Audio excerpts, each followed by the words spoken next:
What is going on, ladies and gentlemen? Welcome to another installment of your Casually Chelsea show, the one-stop shop where you pretty much get all the news that happened since the last Casually Chelsea show in a nice jam-packed 3-hour podcast, live podcast style show. I am your host, Marshalldbdx, and I am accompanied by Real Chris. More panelists to come later in the show, and if they don't come, Chris will leave eventually, and it'll just be me and the audience. Ladies and gents, I hope you are ready for any listening that we're going to have to be doing today, any visual aid, and just get your senses ready because we have a jam-packed show. It's been a week and a half since we've done the show due to unforeseen circumstances. And it went from a really slow week at Chelsea to a really, really busy one. So you guys already know what we must do before we start the show. And I really do emphasize, ladies and gents, if you haven't done so already, wipe your feet at the door, smash those likes. It helps us out tremendously with the YouTube algorithm, especially in these dire international break days where the news does dry up and the content does dry up. So we're here making the best of what we can with what we have to give you guys entertainment to hold you off until next October 20th, pretty much, which is Chelsea's next fixture against Liverpool. So smash the likes. It shows a lot of appreciation. I do not take it for granted. I would love to get the 50 likes in this show alone. So appreciate you guys. Also, be sure to subscribe if you haven't done so already. Be sure to hit the bell notification so you're notified whenever we go live. Check out the links in the description. Leave a comment if you're watching this in the future, and check out our memberships. There are 4 different tiers starting at 99p. And last but not least, I'll give a shout out to Don Hussam and Staffy TV, both channels of which I appeared on and made some content. So if you guys are looking for a little bit of extra stuff to watch, go check out American Waffle over on Staffy TV, where I made an appearance. It's a regular show I do every Monday where we talk about the Premier League fixtures amongst ourselves. And go and check out Don Hussam, who I appeared also on the Premier League show over there over the weekend. So check out those streams if you want to hear my take and how I defend my Chelsea in a army or in enemy territory. But that being said, let's talk about some news relating to Chelsea and some news related to football in general. We'll start off with this very first tweet that I have here. It's an interesting overall football tweet. Let's talk about automated offsides. So the introduction of semi-automated offsides technology in the Premier League has been delayed. It won't be introduced until winter. Delayed because PL doesn't want to use the new system until they're totally happy with it. This would have saved Timo so many more goals. Huh? Or made it so that he was offside more times than not. Why are you bringing up a Spurs player, Chris? What is wrong with you? You could have brought up Havertz. You could have brought up anyone else. He's an Arsenal player. What the fuck? Yeah, you're right. I'm sorry. You could have brought up Nico Jackson. No, you could have brought like, up Jackson doesn't get offsides like that. He gets offside by a whole foot. He gets offsides often. No, Last season, he got plenty of offsides. Why are you talking about Timo, bro? Lukaku also had this issue. Yes. Yeah, like remember Lukaku with the Liverpool one where his hand was offside and they classed it as offside? It would have saved us hassle. It's like Timo against Liverpool. We're facing it against But the rules have changed so much since then. It could have still been offside if it was automatic. That is not offside because where's the advantage? Tell me. Now it's not, Chris. But 2 years ago, apparently it did count. Yeah, but that's your opinion, not the actual rule. My opinion is happening right now. They're changing it for a good reason. Yes, but you're talking about the rules back then. It's bullshit back then. If we had automated offsides, the rules back then would have still made Timo or whoever we had offside. It wouldn't have changed anything. Back then, yeah, because it's bullshit. Sure. You can't score with your hands. You don't get faster because your hands are like ahead. It's only feet. Unless you're Chris. It should be only feet. That's the only thing. Or knees, I guess, because you can score with your knee. No, I get that. But again, listen, let's not stray away from the topic at hand. We got to talk about this right here in front of us.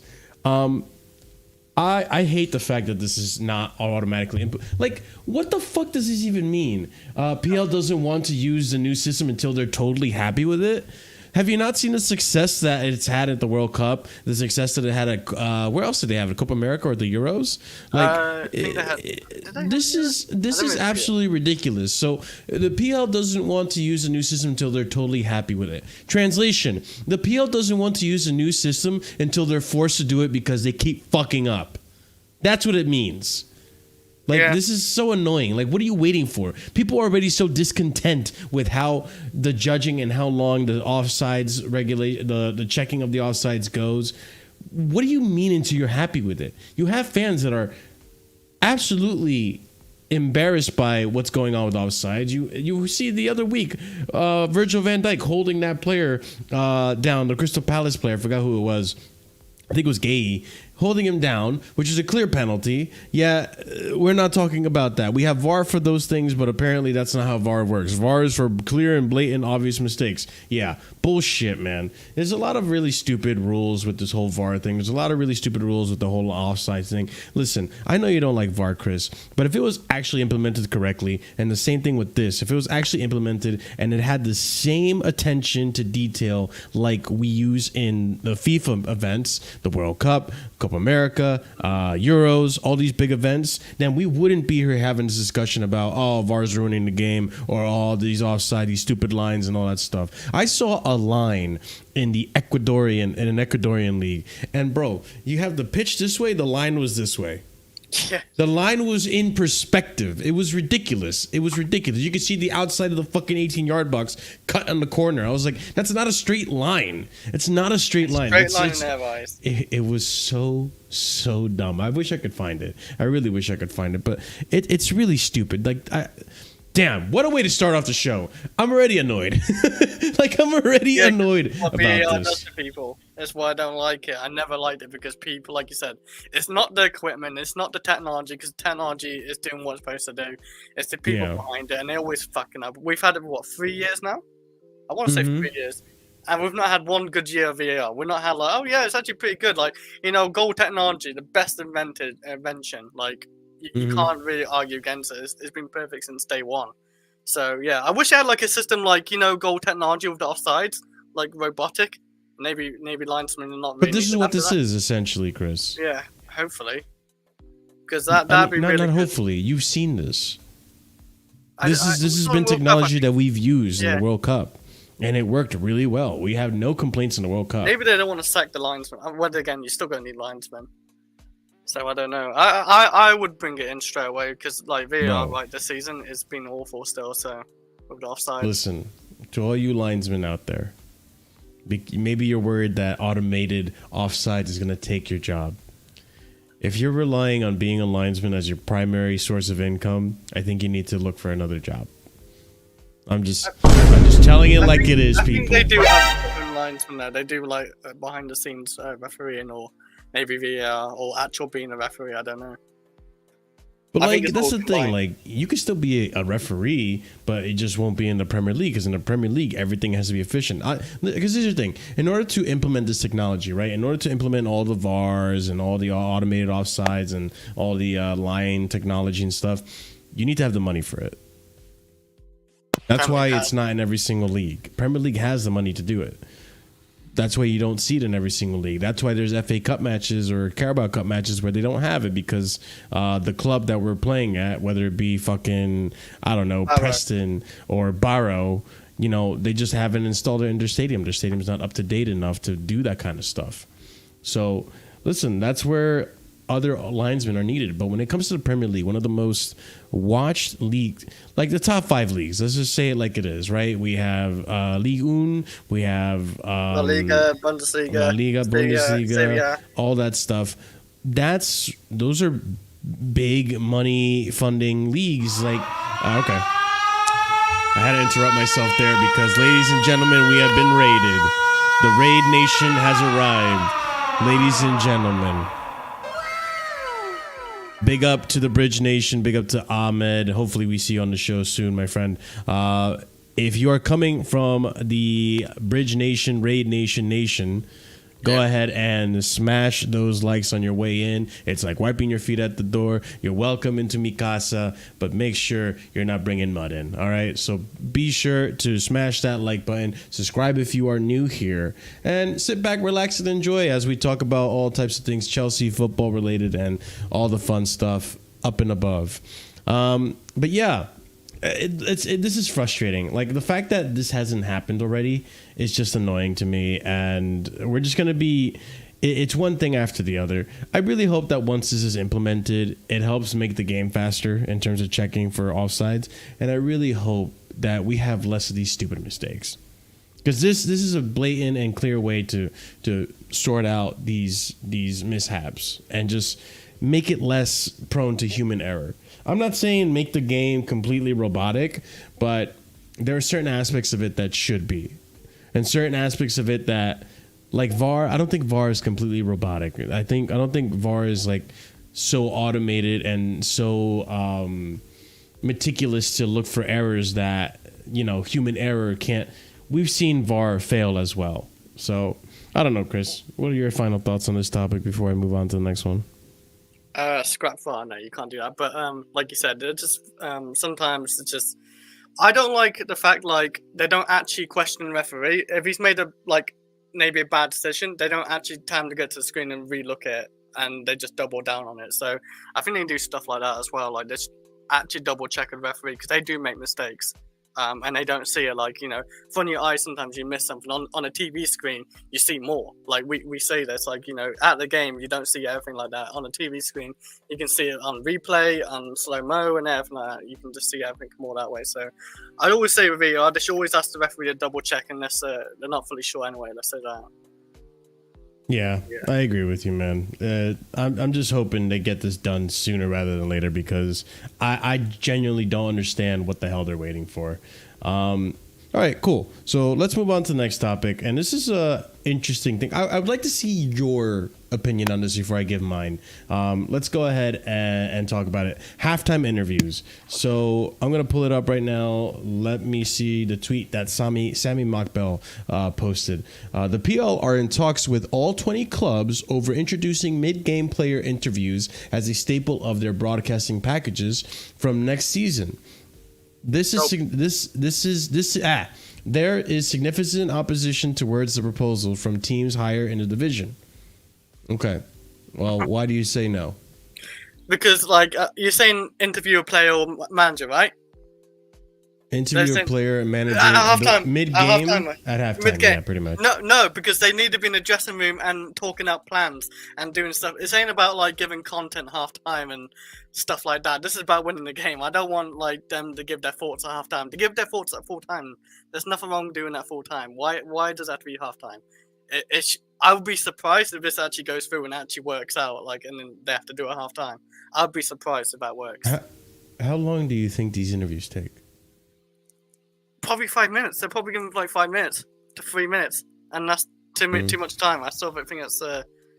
I think just do what's wrong with full time. Well, they say mid-game. Why mid-time? Interviews, why mid-game? Because I don't see the point of it. Like, oh yeah, what'd you thought about at half? Yeah, shit. Like, Cole Palmer's gonna say what to him or something. Like, he's gonna be tired. Like, he's not gonna be paying attention to what they're saying. You gave me an idea, Chris. Oh, did I? Yeah, you did. I think it's a load of nonsense. I don't like it, and I don't think it should stand. I think full-time interviews is fine. Why change it? I think it's just trying to change something for the sake of it. See, I feel like you and many other people are just so opposed to changing anything. Like, I know you're not the worst, but like, I feel like just fans of football in general, whenever they're proposed to, or whenever they're propositioned to any idea that's different, whether it be what was the one that everyone hated, which I wasn't that opposed to it, club league, the club World Cup league, whatever the fuck. I wasn't like fully against that, but it's just how it's done. Yeah, no, but like everyone was immediately against it, and then the whole Champions League format change, which I'll be honest with you, it seems like it's working out pretty well right now. Yeah, I think I do like. Yeah, but at first everyone was opposed to it. Like, people just don't like change. So for me, I've seen this done. The MLS already does this, and it doesn't seem to take too much time away from it. Honestly, it's in the time span that the players come out of the tunnel and they're warming up and before kickoff and all that stuff. Like, you can fit in like a bit of time for a quick interview. And most of these interviews, when I saw it happen in the MLS, it was like, so and so, what did you feel went right for you in this half, and yada yada. Because like and that, and it's like, what do you think the opposition did this and that? Like, you know, where are you failing? Like, just quick questions, and it was like maybe 1 to 2 questions, 3 questions maybe for both managers, and then boom. Yeah, it's like anywhere from a minute to 3 minutes, pretty much. It didn't take that much time. I get what you're saying. What you're saying. If it lasts like 3 to 5 minutes, I don't want it all. If it lasts like a minute, maybe 2. Yeah, no, it's not gonna be. It's not gonna be 5 minutes. That's insane. And that's okay. Yeah. Is that like when they're coming out for the second half, not before they go in the second half? It could be something done afterwards, after the pep talk. Yeah, it has to be after the pep talk if it's gonna be done. But it could even be done before the pep talk, because you know, until all the players get into the dressing room in time, and you know, we've seen the documentaries like the All or Nothing, and we've seen how it's not always like quick. But I mean, I get your argument. I just think it is for the sake of entertainment, right? Yeah. But I think it's also insightful for the fan, because you can see, like we're seeing this season, right, that Maresca kind of has a pulse on like what's working and what's not, and it kind of is an agreement. Like, he's seeing the things that we see on TV, you know? Yeah. And so it's kind of one of those things that, like, I could see it being like, oh, it's interesting to see how Maresca approaches these games and so on and so forth. But I mean, it has to get approved, and again, there's a significant amount of I don't think so. I think the first thing that's going to get approved, if anything, is the automated VAR stuff. Like, you know, one thing at a time. Too much change is not good. Yeah, too much change. There's always going to be opposition to it, and they're already saying that there is opposition to it, which again, like, I understand. They want them to get in that changing room and do their better, like, team talk and all that. And maybe after the team talk, I can understand it more that way. But I don't want to do it before the team talk of anything. I want everybody to get in that locker room as quickly as they can, in a way. Yeah, I'm sure there's a way to get it done and do it right. But again, it's like, if it's a player too, like, it had to be a captain or something. Yeah, I'm not opposed to it, but at the same time, I understand why people are. So I'm 50-50 on it, really. But I think it is an entertaining thing to see, and I wouldn't be opposed to that for that factor. But all right, let's go on to the next topic I have for you guys. And like I said, we do have a pretty loaded show today, a lot of topics. We might not get through all of them, so we'll save whatever is left for the show on Sunday. And yeah, we'll go from there. But all right, no games this weekend, have we? No games this weekend. So Sunday we'll be doing another Casually Chelsea show to recap more news that may have happened since this show. Let's go on to the next one. Paez and Estevao will be available for the Club World Cup. That's it in a nutshell. Let's go ahead and look at the tweet that confirms this news right here. Estevao Willian and Kendry Paez. Did I spell Estevao wrong? No, I did not. Kendry Paez could be registered to play for Chelsea in the Club World Cup. FIFA are giving association like the FA the chance to open the registration window from June 1st to allow clubs like Chelsea to register new players. And this is exciting. I think I still want to, compete in the Club World Cup, and I still want to, like, obviously it's not going to be like, I was about to say Carabao Conference League. Like, there is going to be competitive teams. There are some of the best teams in all of Europe and the history of Europe in the last 5 years, I believe. I think this is a good opportunity for these guys to really showcase what they can do, because likely what's going to happen is they'll be part of the squad. If the opposition is of one that is, not weak, but more malleable for these players to, for the manager to test out some tactics and bring on another squad or a weaker squad, I would say, then maybe I can see these two getting some minutes in those games. But if they get brought into the squad, unless there's injury, I don't see them getting many to any minutes at all. I give him It'll minutes just over be Mudryk. See what they can do. Depends what Mudryk is doing by this time. That's true, I guess. You know, by know. the summer. You never know. He could listen. Wait, when's the Club World Cup in the summer? It's in the summer, June 1st, or not June 1st. I'm sorry. It's in the summer though. No holidays for you, players. No, yeah, we've talked about this already. There's pretty much no holidays for these players. They're gonna have to play crazy amount of games. Retire like age 30 something. This is why they retire early, because they do not get much time off in their football careers. I'd be real. Like especially like more competitions getting added like this and friendlies and extra Carabao Cups and all that. Like you ain't got much time off really, to be honest. Like that. But, no, not really at all. But this is what Chelsea. The good thing about Chelsea, but they got a big squad to rotate with as well, so you don't have to play every game. Like that's a good and that's the other thing too. By the time this competition is rolling out, Santos is going to be back from loan. Ugochukwu back from loan. All these players that we loaned out are going to be coming back from loan. So we're going to have an even more bloated squad. I just don't think that these guys are going to get any minutes at all. I really don't. They're going to be a part of the squad. Yeah, whatever. Fuck Jamie Carragher. Wait him in the shower. But yeah, I think depending on what Maresca sees, right? Because Paez, I can see getting some minutes here or there. It's gonna really depend. But then again, he's competing with Nkunku and João Felix for the 10 position because he's a 10. Estevao, I don't see it. I don't see him getting minutes over what could pretend. Oh, and Cole Palmer too, by the way, for Paez. I just don't see. Yeah, I just don't see Paez getting, or not Paez, Estevao getting minutes over Anani, Madueke. Maybe. I really doubt it, or Petronetto. It depends, like you say. Nani this season hasn't looked that great yet. The last game he looked pretty decent. Well, was it the last game or the game before that he looked decent? Last game. He scored a goal. Yeah. Did he? Oh. Yeah, dude. He was the only goal we had against Nottingham Forest. Huh? Where have you been, Chris? Did you watch the last game? You said Nani. I meant Mudryk. This guy. Yeah, you said Nani Madueke. You said Nani. I am pretty tired today, actually. You're 5 tired? hours. Tired, yeah. 5 hours, man. I'm on 4 hours, bro. Get on my level, and I'm hosting a show. Come on. Where's your excuse, bro? Get your minerals, man. What are we doing? Fucking minerals, bro. We all can be built like you, Marshall, okay? No, I need my 7 hours, 6 hours at least. I am a big boy.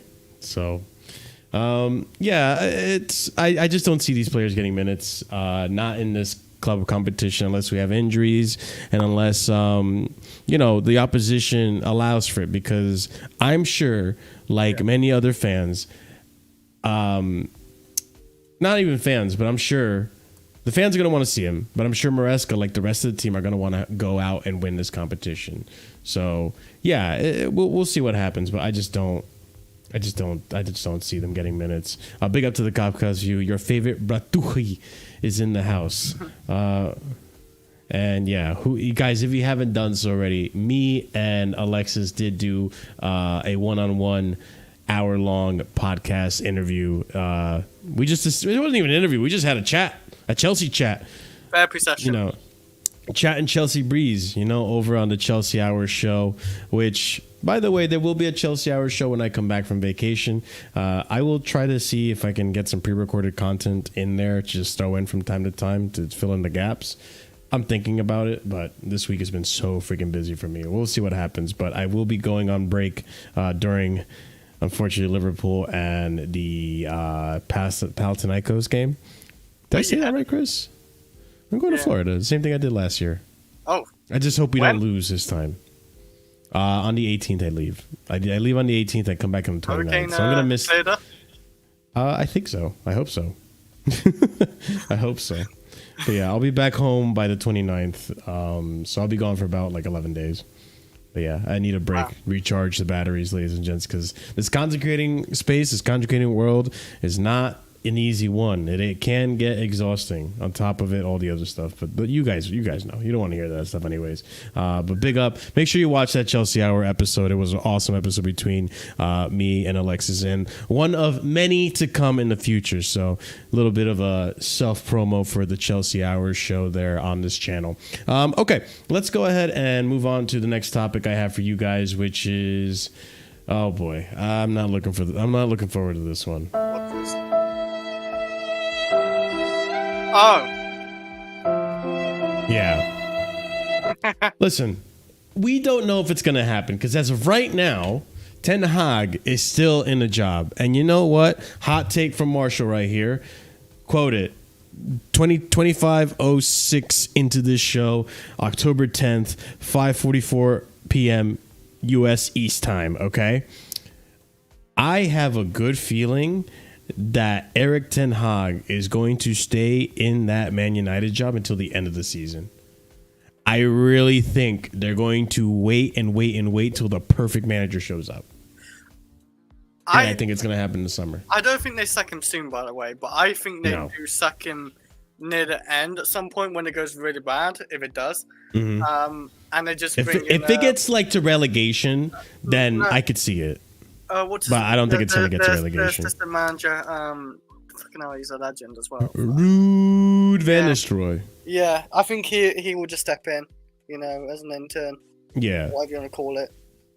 But I don't think United are going to get a new manager until next summer. I'll just be so honest with you guys. I'm not going to lie. If you're a United fan, I'm not trying to throw shade at you. I'm just giving you the God honest truth, what I think is going to happen with your club. Because if it's anything like my owners, then they're going to wait for the right opportunity. They're not just going to sack and just hire someone. Because what happened when they did that, last time they did that, when they just sacked Tuchel and just hired whoever they thought was the next hottest trend or the most popular option, we got Graham Potter, and look how that worked out. I'm not saying Tuchel's the same thing, but in order for Tuchel to work, there needs to be...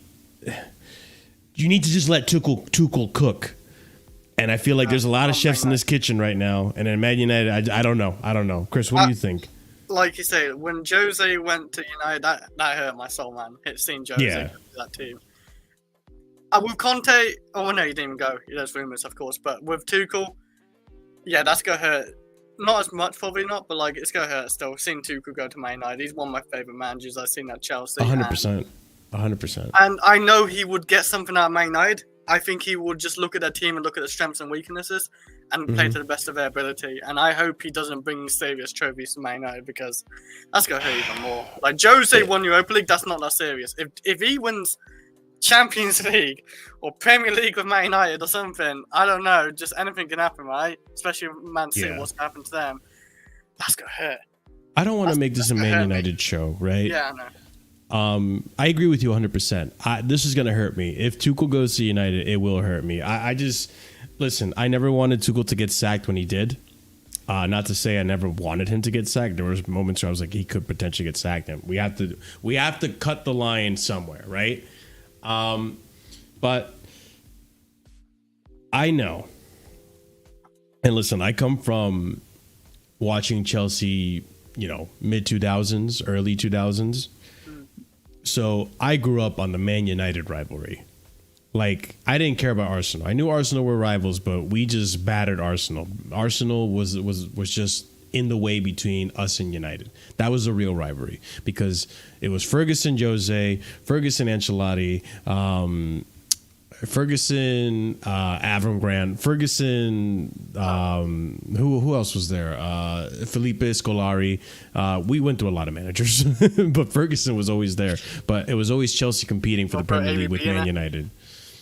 Well, I think he was there when Ferguson was there. He left in 2015. So, but my point being is that it was always Chelsea and United competing for the top spot, competing for the trophies. So I think that was a proper rivalry. Yeah, of course. Listen, even though it didn't go our way, you can never forget the fucking drama and the history of the Moscow. I remember when David Luiz, it's like David Luiz when he went down in the corner. Felipe, I think it was Felipe, the Brazilian who knocked him down anyway. David Luiz just smiled and he got the United player got a red card anyway. My point in bringing that up is that I always see United as rivals. I always have, even though technically, historically, I guess they're not considered our rivals, but I've always considered them our rivals. But But that being said, I don't want to see our rivals succeed. As much as I feel bad for United and how bad the situation is right now, I low-key kind of don't. I feel bad for my friends who are United fans. I don't feel bad because for that they don't club. Feel bad for us. They don't feel bad for us. Let's be fair honest. enough, Chris. I don't feel bad. They laugh at us. I don't feel bad.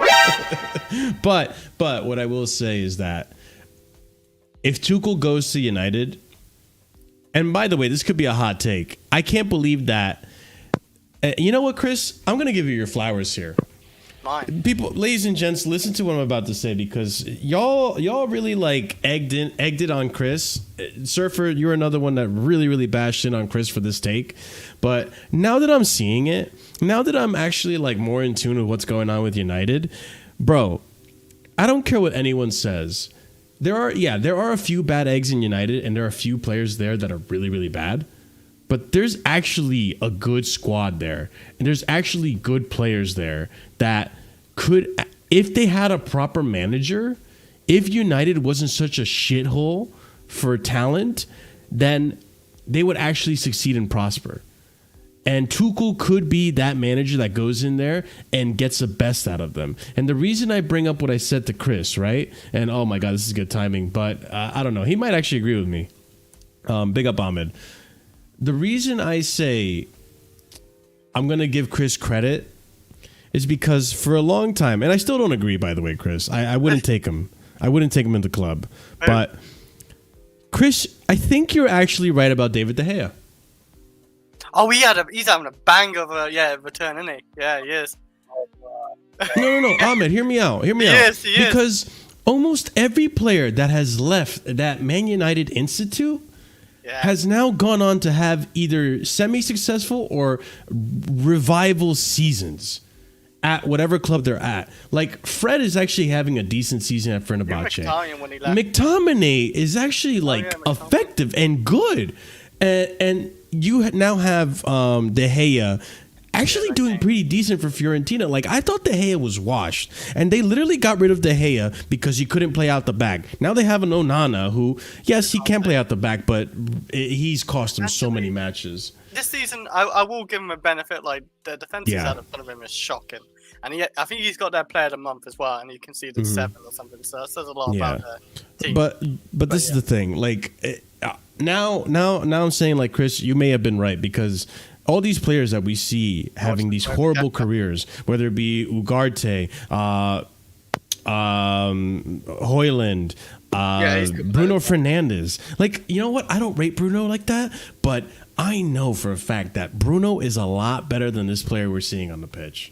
Because when Bruno first came to the Premier League, he actually was up there in discussion with a really talented player. Like, he was good numbers too, and that's good. He was good under Ole Gunnar Solskjaer, which is so bizarre to say. And now he's just become a joke of a player. So I just think that United team, that United Institute right now, the way it's being run. Are we done doing this? This what I like to call utter woke nonsense. Are we done with this? Oh my God. No, because you interrupted me. Obviously, I'm not done.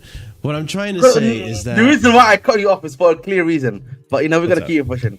Listen, Marshall, I'm just gonna land it. I'm just gonna land it with this. Like, I genuinely think that there are players that now that I think it's just, United is the problem. I don't think it's the players. And if they get a proper manager that's not like an Erik ten Hag, they will be competing for top 4. And I think Tuchel can make that happen. Oh, definitely. And I don't want to. What do you mean Tuchel can do that? Like, of course he can. Okay, you know what, man? It's a good thing I came on to stream right now, because I was waiting for this section. Personally, I was waiting for this section. And you know what? Yeah, I'm gonna be very honest with you, Marshall. Yeah, and you know my thoughts on Tuchel, because I was watching him at RB Leipzig. I watched him for quite a little bit of time. You know what I mean? A little bit. It's a lot. Mainz? My apologies. Yeah, sorry. Listen, I'm playing with my phone too much. Whoa, that was crazy. Whoa. All right, sorry. All right. So let me be a bit more, I think, pessimistic on this take. I actually think, if he goes to United, that's actually a situation that's going to be even worse than it is already. I think the problem with Tuchel right now, and I'll say this again, could he be a good transitional manager for Manchester United? I think all of us here would probably, in some way, shape, or form, be like, you know what? Yeah, I think Tuchel could do a good job from a transitional aspect here at Manchester United. The problem is going to be that I think, you know, Tuchel's management of the team is going to be what's going to hold him back. And I don't think Tuchel's is going to be, particularly in a squad that is like United's, that is having some of the issues that United is having right now. I don't think bringing a guy like Tuchel with his same a lot of management, was it called style, it's going to be conducive to the Man United environment right now, because it doesn't need that type of thing. Does that make sense to you, Marshall? Mm-hmm. And I think Joe is right when he says, bro, like, I actually think Tuchel going there would probably make the situation a lot worse than I think people are imagining. Like, that would be almost like a Mourinho ×2 situation, in my personal opinion. Because that's what I've classed Tuchel now as, in my personal opinion. He's now the new Mourinho, in the sense that tactically he hasn't lost it. He's got the ability to do everything that he needs to do. But the issue is gonna be, bro, once he doesn't get his way, or once the management issue starts coming in, bro, he's cooked. I'll be real with you, Marshall. Mm-hmm. No, and I get that. And the thing is, Mark, because you listen, I know Marshall, the reason why you like Tuchel, and listen, I think it's a fair enough point, is his tactical flexibility and his ability to get that's something I always credit Tuchel with. But the thing about Tuchel is that he's lost what is arguably the most important factor in all of football: man management. What was that? Oh, okay, yeah. No, like, listen, that's the thing, like, the way I see it, and I thank you for bringing that up, because that brings up a good point here, right? With Tuchel, if he's being brought to United, it would have to be as a transitionary manager, very much like how Poch was for us. It would have to be for a manager that comes in and stabilizes the ship enough so that they can find someone who can be a project manager.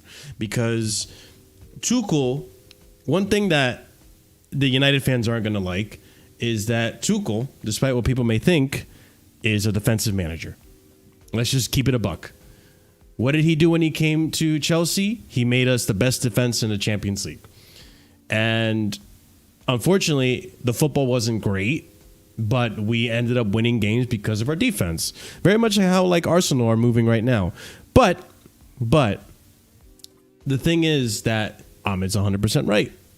There's going to be the man management issue of it.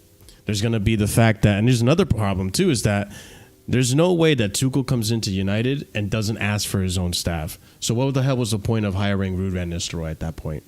So it is a bit of a clash of interest in a sense. However, though, like I was saying earlier on this point, if he is to come into United, it's going to be as a transitionary manager. He's not going to be there the long term. He will get them to a point where it's like respectable, but there will come a point where it has to be someone else and not Tuchel. He's going to set them up defensively. The United fans are not going to like it, but he'll at least get a tune out of some of these players. Some of them. And Mason Mount's already there. I mean, Mason Mount's on the bench. The problem is, man, Mason Mount. For Tuchel, he plays though. The problem is, but if he can get fit. The problem with Mason Mount is not, whether or not he's going to be fit or not. The problem with Mason Mount is going to be, can he even play for me, mate? Can I actually rely on Mason Mount to play regularly? I think you would like Bruno, by the way, as well, because Bruno's a type of guy who can drop into the field. And so as such, right, again, we run into that. I think Kai talk about he didn't lose anything. He just doesn't kiss ass. Man, it's all well and good saying that, bro. Yeah, but can we say that he doesn't kiss ass at Bayern then? Or because he didn't? You know what I mean? We can't say that. At Chelsea, it wasn't because of the ownership that he left the squad. He literally left because of some. If I'm not mistaken, Marshall can correct me. Isn't the reason why he left Chelsea, bro? Well, they sacked him was because it wasn't just the results, but like what was going on behind the scenes as well. He didn't want. He just wasn't. I think if I could be wrong, but I mean, he went somewhere for it. Tuchel didn't want anything to do with the whole transfers and all that stuff, and he was being uncooperative, according to the stories, if we're to put two and two together. And Igbali didn't like it, but Boli, apparently the recent news is that Boli wanted to keep him, but Igbali wanted him out. And you know how Igbali is. It's his way or the highway. especially since he has majority ownership. You know, my issue. You know, something that I do want to say, by the way, is that, and I think a lot of people don't want to, what's it called, admit this to. With my listen, big up to Uncle Tuchel, as I always say, is that, bro, bro. Like, people need to realize, bro, there was a report that came out from the Athletic. Listen again, Athletic, I always say, is usually the most reliable. Like, you're not surviving. I don't care what anyone, no manager will ever survive when he tells the players who is with me and who is against me. And you know what I mean? And then half the players are with you, half the players are against you, and the half the players that are against you are stay at the club. You should know yourself that you're barbecue chicken. It's like half the players against him, or are you just saying that as an example? No, it was like that's a rumor that apparently he said that in the dressing room. Yeah. No, Remember that came out from. I can't imagine half the players against him. Remember, Chris, it came out from the Athletic, bro. Like, it literally came out from the Athletic. That's what. I know Athletic ain't always wrong. Yeah, so Athletic, in regards to Chelsea, I always say it's probably the best when it comes to it. I don't know about you guys. They do. Like Matt Law and all that. They know shit. Like well, not Matt Law, not Matt Law. Yeah, but he works with Athletic. Yeah, but he works. No, he doesn't. He works with another. Matt Law ain't got the juice like he used to. I'll be real, man. Like, let's be real. Yeah, but like time to time when he needs it. Yeah, and plus, like, I don't know if you've noticed, Matt Law hasn't even been reporting about Chelsea as much as he's been a ghost lately, but yeah. So like, again, like, he lost a lot of credibility. Maybe we just like No, he just lost his source. He lost his source probably. That's probably the more likely scenario. You know what I mean? It was the Matt. No, but like, when I'm just trying to come back to right now, again, you know, Tuchel is not gonna change anything there, and like that scenario, if I'm a United fan, I'm staying as far away from Tuchel as possible. If anything, I'll give you an example. Look at what's happening look at what's happening at Bayern Munich. Look what's happening with a lot of these guys who are bringing up and coming managers who have some level of, like, je ne sais quoi, some level of belief. And look at what's going on. Would you not say that's probably the best approach? Depends on the manager. Because again, like, you know what, like, this is the thing too, because I feel like the Bayern example is such a weird club right now. In the past 3 years, Bayern have gone through a weird transformation that, I'll be honest with you, I don't completely understand what's going on at that club. They're a mess in their own right. And it just happens that Vincent Kompany fell on their lap because they weren't trying to get Vincent Kompany.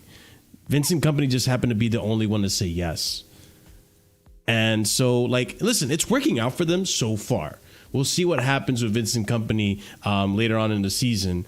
But I mean, I understand what Ahmed's coming from. Like, nowadays, we know football has become a much more tactical match, a tactical game. Like, there's more to it than just a manager with pedigree or a manager that has a not even a style of play, but I guess a pedigree, a sort of, like, for lack of a better term, sorry, Ahmed, I'm about to trigger you, trigger warning, aura that just comes in and is a leader in the dressing room and can get the best out of the players.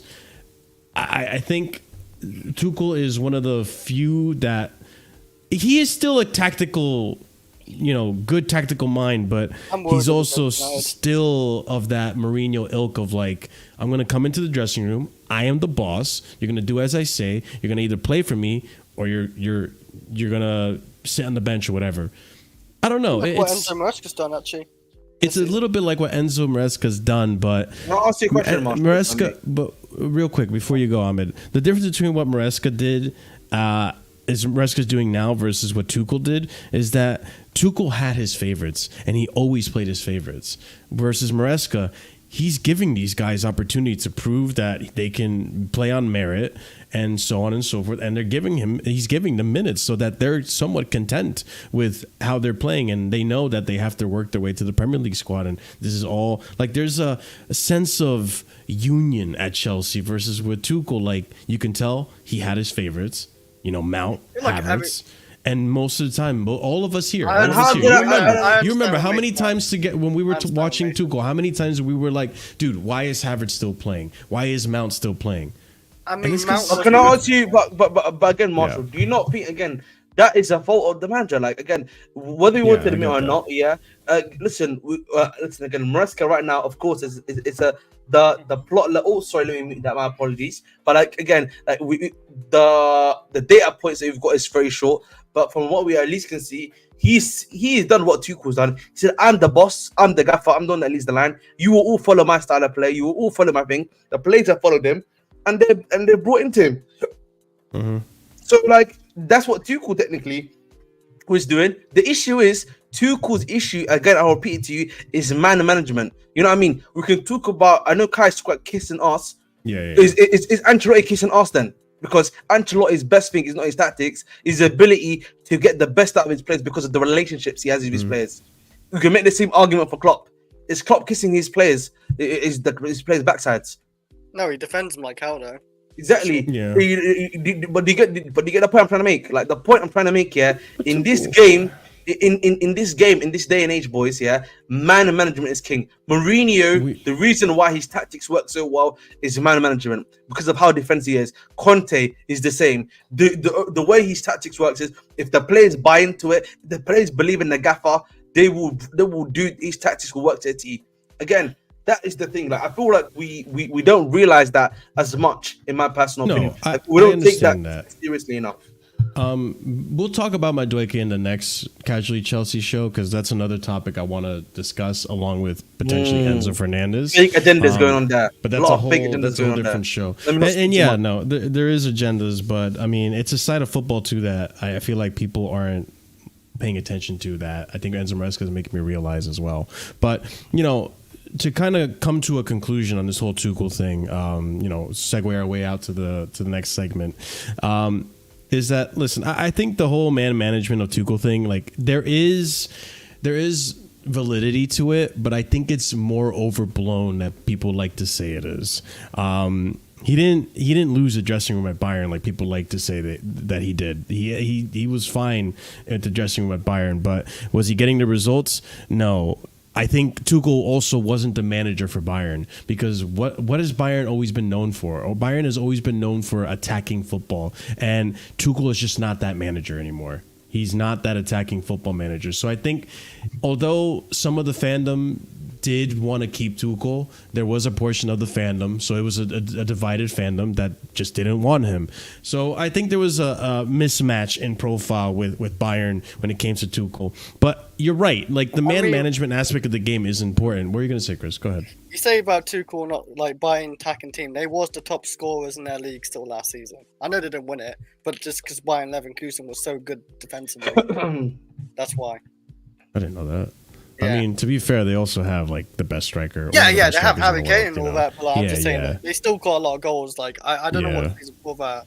Yeah, like, I mean, I get what you're saying. He scored more. He scored more in previous seasons than other Bayern when they won the league. So it's the problem was defensively. Actually, for them that season was more of a problem because they could see like 40-something goals. Yeah. Listen, this is obviously going to be a whole different type of discussion debate. But point being, I think. If Tuchel were to go to United, I do believe he gets them back to a respectable position. It's going to be tough, but he does get them back to a respectable position.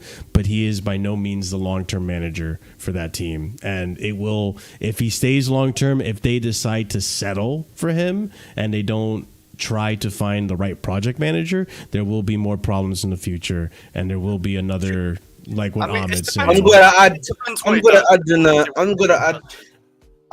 an addendum. Yeah, I'm gonna add an addendum to what everyone's saying right here. Yeah, the reality is Manchester United do not need a short-term manager. They need an actual medium to long-term manager. And what I mean by that is a guy that's gonna actually be giving players, let him actually play a style of play. You know what I mean? Actually let him lose a few games, let him win a few games, let him develop the team. That's what he needs. You know what I mean? He does not need. We do not need another short-term solution. Again, do you know why short-term solutions work? You know, for so long at Chelsea, because we had a spine that was built for us to last a decade. Yeah. You know what I mean? If we do not have a spine that is built to last a decade, right? You need to reset. You need a hard reset. You need to go. Yeah. You need to start again from Paddock Town, boys. You need to start again from Paddock Town. I feel like United right now are at that point where they're restarting it, because right now there's barely a spine. And if there was a spine, it was taken apart completely by Erik ten Hag. Can we talk about the spine? Like, what players did Tuchel really get to bring in? He didn't get to bring in players, but he had somewhat of a spine. He had Kai Havertz, who was Rudiger Christensen, Thiago Silva was part of that. Yeah, no, and Thiago was good for him. You know, the reality is, bro, we had Chelsea. Again, but how long did Tuchel last at Chelsea, bro? What? He lasted like 2.5 years. 2.5 years. He lasted essentially 2 years. One season and a half. He lasted a season and a half at the club, right? Essentially, right? And like, if we're being honest, the Chelsea did have somewhat of a spine. They still had Jorginho, who was a midfield spine, and Kante, right? You had Rudiger, who he helped to develop. He was a good player, but obviously Lampard, right? Situation of Lampard, right? And then obviously Christensen, we know that he was quality. Azpilicueta was still giving you something, right? Right? Yeah, he was on his like one more season or two. Like, and then obviously attack wise, not anyone. But at least we had a good enough defensive spine, right? Defense. You understand why he went more defensive as well, because our attack was shit. So for me, that's the argument I think I would make. Whereas I think for me, like again, when we talk about when I talk about the spine, you know, when you've got guys that are like, what's it called? Guys like Onana, he's not a long term guy. If we're being realistic, right? Rashford's not a long term guy in terms of an attacking spine. Højlund still needs a few years and everything like that. Midfield wise, Mason Mount. I really only have Bruno. Mason Mount's body's broken down. Ugarte, for me, I just don't think he fits the team at all, and I don't think he suits the league. No, listen, I watched him in League 1, bro, and I knew he was going to be the same way. You know what I mean? So again, and defensively, you're already looking at Martinez, but Martinez injuries have come to him now. Remember, I told you about you know, like Dalot is the only one there that I would take, and you know my thoughts on him. And again, that's a backup for Chelsea. Again, not even starter. Keyword backup for me. You know what I mean? I hope Chris understands that. You know, I know Chris understands. Yeah, I know you. Backup and a starter. You know what I mean? Just want to make it clear. Yeah. I mean, Dalot isn't awful. I'm not saying Dalot's an awful player, but just but this again, like I know we're talking quite a bit about United, but I just think, you know, guys, at the end of the day, boys, we should be proud that we're not in that position, bro. You know what I mean? That's one thing, you don't want to be, because like, you know, I was speaking to the United fan before I was on the show, and like he was saying it's gotta get worse before it gets better, and honestly, he's right, bro. It's gonna get worse before it gets better, bro. And like, Ahmed, let me ask you a question, because I said this at the top of the hour, or at the top of this segment. I genuinely think that United situation, I have a feeling in my gut that it's going to be very much like Chelsea, and Erik ten Hag is actually going to last the season. Marshall, I said this to you beginning of the season. I told you that they could have the 12th season that we had. Remember what I said? That's probably what's going to happen. And like, remember, I was saying a lot of these signings are very similar to the signings we made. Oh, De Ligt, Koulibaly. I get that they're not they're obviously different ages. This is two scenarios, but the one that I think is going to happen is that Erik ten Hag stays until the end of the season, then he gets sacked at the end of the season, and then you get another manager. The second scenario is exactly what happened to Graham Potter.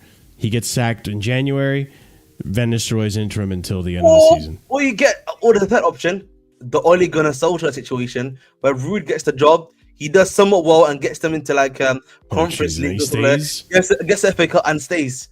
And then you have an Ole Gunnar Solskjaer situation where the story goes. I don't think United fans want that again. And that is a legit scenario, brother. That's a legit scenario in my personal opinion. I don't think it happens. But I if I had to put my money on a scenario, I think it's the first one. I think he stays until the end of the season, gets the sack, and then they find another manager, because I feel like they're doing exactly what Chelsea did and take their time. Even though Poch deserved to get sacked multiple times last season, they waited. They took him out to dinner and they fucking slapped him and left him at the curb, bro. You know, my prediction is when they don't reach top 4 by points. That's when he gets the sack. Yes, that's what he said too. He said the moment that top 4 is like beyond the essentially, that's when it's gonna be. I got you. Hold on. There we go, mate. There you go. But yeah, this is Thanks, Chris, man. Thanks, Chris, Fair man. enough. We might have to do that. Oh my days! But all right, let's go to the next topic. I think that was a good conversation on United and Tuchel. So we will see what happens. But hey, you're gonna have to just hold that. United fans, you're gonna have to hold that, bro. We're no longer mud brothers. You could talk to Spurs about that. You know, Spurs are more mud brothers than us now. So Southampton. yeah, big up Staffy. You know. Let's go ahead and move on to the next one. This is another interesting one. I think you're going to be interested in, Ahmed. Brothers in Blue. What do you mean by that? Well, ladies and gents, Man City came out victorious in a little bit of a legal battle with Premier League. Let's discuss this. So we have here the paperwork here. Manchester City's statement confirmed legal win over Premier League after the governing commercial deals between clubs and related companies were declared unlawful. I'm not going to read this whole thing, so if you do want to read it, you can pause the video, read it yourself. But You might have to read it. it's listen, I have too much to go through. That's why. So let's go ahead and continue on. Revealed clubs who gave evidence in favor of the Premier League against Man City over associated party transactions. We're looking at Arsenal, Man United, Liverpool, West Ham, Brentford, Bournemouth, Fulham, and Wolves. And we continue on. Now, Chelsea, Newcastle, and Everton all gave evidence supporting Manchester City's claims. Several Premier League clubs disappointed by the ruling, including Arsenal, Bournemouth, and all these teams. EPL maintained rules won't dramatically change, but shareholder loans will now be factored in, which will affect some of the heavier borrowers using this method. This type of lending is interest-free, but interest rates may now be applied to PSR purposes. And you know what? If I read correctly, and I didn't find a tweet because I didn't read this ahead of time, guys. Arsenal could now be in trouble for lending interest-free loans. So this came back to bite them in the ass a little bit. But we'll see. That will be a story for another time. We can laugh at them when that happens. The Premier League will now invite all 20 clubs to an emergency meeting next week to discuss the extent to which it will need to change its rules as a consequence of the sponsorship judgment in favor of Man City. So this essentially in turn means it could be the reason why now all of a sudden we have the links to Qatar Airways and all that stuff that we had now. But I mean, Ahmed, you have a better understanding of this scenario than I do. But from what I can determine with my two brain cells is that essentially in the meantime, we're not going to get in trouble for Infinite Athlete sponsorship, which is a related sponsorship to the company, or in the sense of Man City is the Qatari links and their sponsorship deals with them, and also the lending. Is it lending money to Girona and sister clubs and stuff? No. It gets confusing. All right. So listen, this is sponsorship deal, right? So what it means, at least, is like, when you're getting sponsored, how much that sponsorship is worth is the thing that we are discussing essentially. Like, so like how Chelsea got queried about the valuation of £40 million a year that Infinite Athlete could give them. The Premier League cannot. How the Premier League was like, oh, how can they give that to you? We see the valuation of the company and stuff like that. Basically, this thing is saying that the Premier League has no right to tell us how much of value that actually is. Like, they shouldn't. They can't be the arbiters, if that makes sense, bro. You know what I mean? They can't be the arbiters of that. Right, so essentially, it also and so the sponsorship stuff also has to do with stuff like where are people getting their sponsorships from? Not necessarily. That's what I was thinking. Yeah. So it has a little bit to do with that, and it's also like how much money can you get out of sponsorships? Yeah. So from now on, essentially what it means. Well, at least until they come up with a new rule. Unless there's a new rule they want to come up with, it now means that the EPL clubs now guaranteed point blank period now basically can say however much value it's worth in it. So let's say I'm getting something from a different company. I'm like, listen, it's worth £100 million. The Premier League can't go to me and say that's not true because that's obviously been banned. Yeah, Chris, what do you think about this, man? By the way, though, this brings up. By the way, quickly, it does bring up questions because, like, obviously, you know about the Paramount Plus deal that we had, some of the other stuff that we've had in terms of sponsorships. Yeah, like, that was a conflict of probably, interest with the Premier League, right? If I'm not mistaken, again, like I'm gonna say this is probably this is me just predicting something. I don't know that much. Obviously, EPL don't sue me, but it wouldn't surprise me that maybe the EPL decide. I wouldn't be surprised. Yeah, I think they're saying clubs are gonna start taking legal action against the Premier League. Yeah, to yeah, get that's money. what I heard. So, which then again, it sets a precedent that I do think you have to wonder. Like the Premier League now, obviously, before even the 115 charges are being discussed which is currently happening as we speak right now, they're looking like bitches, for lack of a better word, bro. They look like they're getting undermined. They look like they're getting like realistically, bro. The way they're getting undermined and stuff that's happening to them as of right now, you know what I mean? It's not looking good. I'll be real for them. And if Man City is able to beat like 95% of the case against of the 115, like the Premier League essentially, bro, what's the point of it existing this other than like making sure that the competition runs smoothly? Yeah. Chris, what do you think, man? Nah, I think Ahmed said it all right, man. Like what you said. I'll just say thanks for the money, man. Say we take that money well. Like, Bless you. thank God you. bless you. But like the point I'm just trying to make, boys, is like at this point the league is kind of useless. Not the league, sorry, but the EPL in terms of like a governing body, in terms of what it can do, in terms of PSR and stuff like that, is kind of useless because Man City was able to subvert it. And they're not even getting 95. And I feel like, I'm being serious now. They're going to lose that case, the EPL. I can see the EPL losing 95% of that case. I think Man City is going to bust case with ease. Yeah, they're not even going to get like a slap on the wrist. They're going to bust case. Walk out like a champ, basically. They're going to walk out with 0 charges, bro. I swear to God, bro. And like they got be doing some illegal stuff. 115 charges. I'm sure they're illegal. No, man, they're not making out the hood, bro. I'm being so but like, I'm not saying Man City is guilty of all of it because that's I think kind of crazy being guilty of 115. But there's got to be some things they're guilty of. But Man City just done it, and with the help of like Chelsea. The way I see it is, and I'm going off of what Ahmed explained as well. Like I think Ahmed did a good job of explaining it for us simpletons here.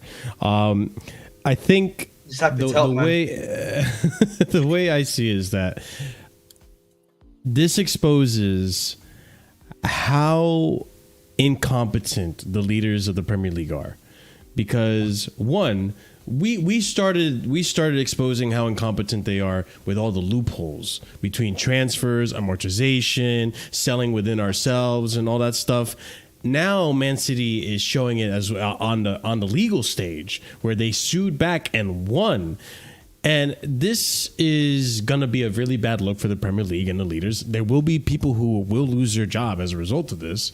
And I think we could potentially, and maybe I'm speaking too out of pocket here. Maybe this is just out of my realm of expertise or what the hell I know. But this could potentially lead to revisionism of the Premier League again, where we have a new set of leaders that start changing some rules, and we start seeing implementations of different rules and formats for the Premier League for the future. So I feel like if this continues to go on and if they keep striking out like this, there will potentially be in a few years from now, the Premier League will once again change FFP, PSR, all that stuff. All these rules are going to be drastic changes, and we're going to see a different Premier League than when, for example, when Roman came in and all this, and this Premier League that we know as of now, because they're being made to look like clowns. Let's be honest, they're being made to look like clowns, and it's unbelievable to see how many loopholes Bowley has exposed, how many loopholes even City is looking like they're exposing and winning with evidence. I'm gonna be real, Marshall, bro. Yeah, it's looking like incompetence, bro. Like I'm praying for them on some level. They actually win their case against Man City, on some level. They win their case on some level against Man City, right? Because like otherwise, bro, it's gonna look so bad for them. It's genuinely gonna look bad on the league. It's gonna make us look like corrupt fools, by the way, right? It's gonna make it look like I this feel is like the top Serie A in a way, like back. bro, it will look worse than no. The thing will about Syria was getting exposed for this stuff, right? And then Yeah. they were getting punished for it. Yeah. The thing is, it's gonna be the opposite. It's gonna be we're getting exposed, but guess what? We're busting case every single time, bro. Hey, the laws don't apply in the EPL. You know what I mean? We're busting case, and then it then brings a question like, because like teams like Everton can be like, what the Yeah, sugar? they get punished hard. You know what I mean? We get punished all the time. Not in a Forest. We're the ones that are always getting punished hard. What's going on? Money talks. Yeah, exactly. So we'll keep an eye on it because that 115 case for Man City is going to be a very, very interesting case. That's coming out in 2 months. The result in January. Yeah, we'll see. It's coming really soon. Also pause. But yeah, it started. It started last month, and so hopefully we'll see some of the results of what happens there. I don't think Man City are going to get away with the whole thing, but if they don't get away with, if they get away with the majority of it, it's going to look bad for the Premier League. I really thought they might get transfer ban, maybe a Champions League ban or something. But by the looks of it, probably not anymore. Don't lump us in with you guys on the loopholes. City did fight based on loopholes. No. Veda, you're not getting the point. I think the point we're trying to make is that the fact that we were able to find such easier ways to subvert the system, in the EPL, right? And then you also, have been able to do that too. We're just beta. We're basically saying that both of us, between Chelsea and Man City, have shown how incompetent the Premier League have been and how neglectful they've been about a lot of their rules. So it's just we're exposing them. So hey, Team Blue all the way. Let's see how this story continues. But that being said, we're gonna move on to the next topic here. And if you haven't done so already, and I'm sure Vader has, because Vader is a G. Smash that like button if you haven't done so already, and subscribe to the channel. Why are you lying, Leon? Ahmed did it. Ahmed did it on his way, and I'm sure he did. I dislike actually personally because I don't like Marshall. You know what I mean?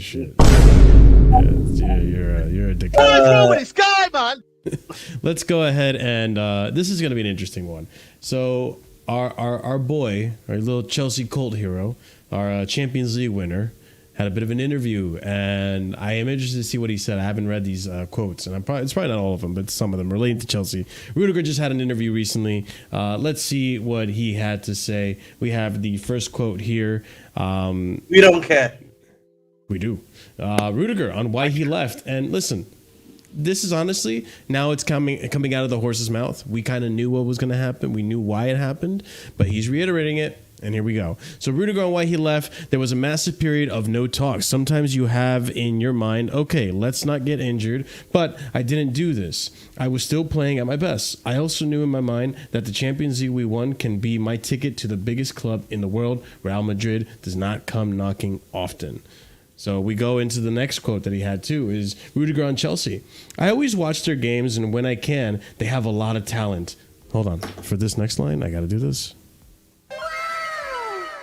I bet some clubs wish they can spend this much and have those players. I'm very happy, especially for Nicholas Jackson. Overall, he is fantastic, and now he is getting his goals. Cole Palmer surprised me a lot. Hats off to him. So both those things, big up to Culture Camps, because Culture Camps did this interview with him. But hey, reiterating what we reported on the show a long time ago, Rudiger left because no one spoke with him.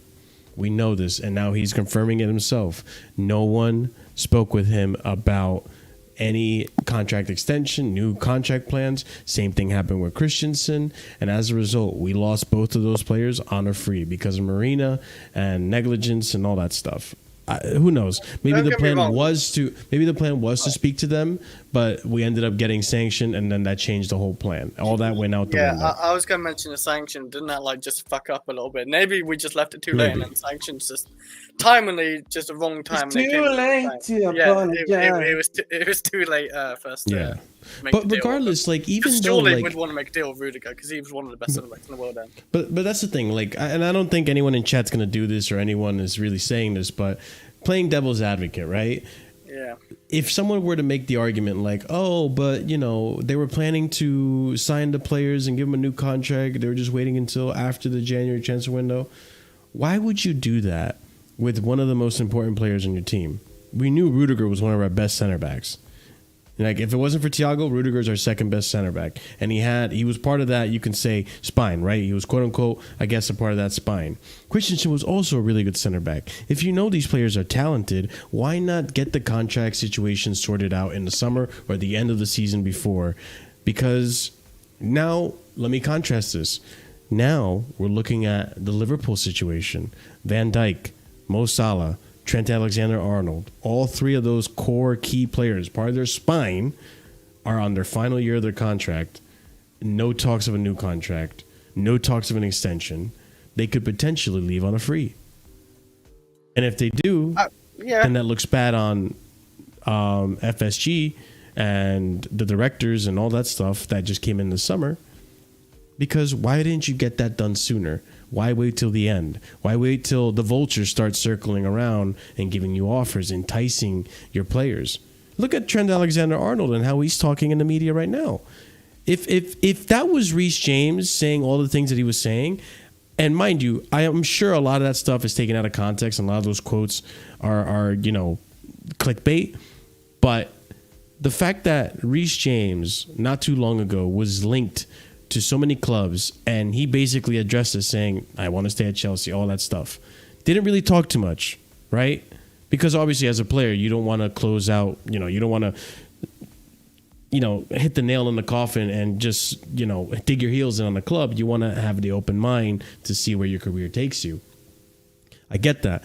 But Reece James stayed quiet, whereas Trent, it seems like he's flirting with all these other teams and then saying like, oh, I like teams that win trophies. Oh, yeah, I like competing at Champions League and so on and so forth. Let me ask you a question, Marshall. Yeah, I'm going to ask you a question, yeah? But that's just an FSG. That's my point. But because again, it's FSG, like it's Liverpool. If we're being realistic, bro, yeah, how likely is it that Liverpool's going to have that same era under Klopp than they had, again, realistically? Like, if they're no current history. Say that one more time, Ahmed. I'm sorry. How likely is it that Liverpool's going to repeat what they did with under Klopp? Right. With the way they did it, the way they did it, and everything else, and with the way that the way that the world operates as of right now, how likely? How likely? Bro, you say Liverpool 3 times and look who shows up, bro. Yeah, man. He's the Liverpool boogeyman. He's the Liverpool boogeyman. No, I asked this question because it's beautiful. Welcome, Sam. Big up. I asked that question because of like in terms of level of likelihood. I think Liverpool had a great advantage in the initial period in the sense that I don't think people were doing what they were doing, the data analysis as good as they were, in terms of like the way they scouted, in terms of the way they were getting people in. People weren't doing that. That's a really good question. You know what I mean? To how it's being done now in the modern day. They don't really play players now, though. But go ahead.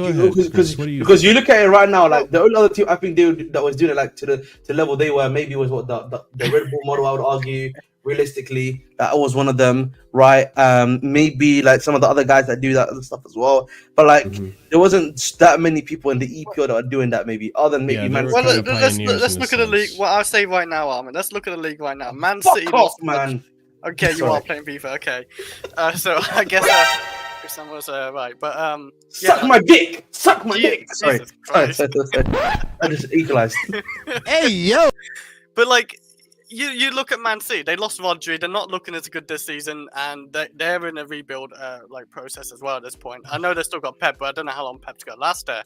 If this Liverpool, I don't know if you saw, bro. They're losing El Director, man. Hihi Bergstein.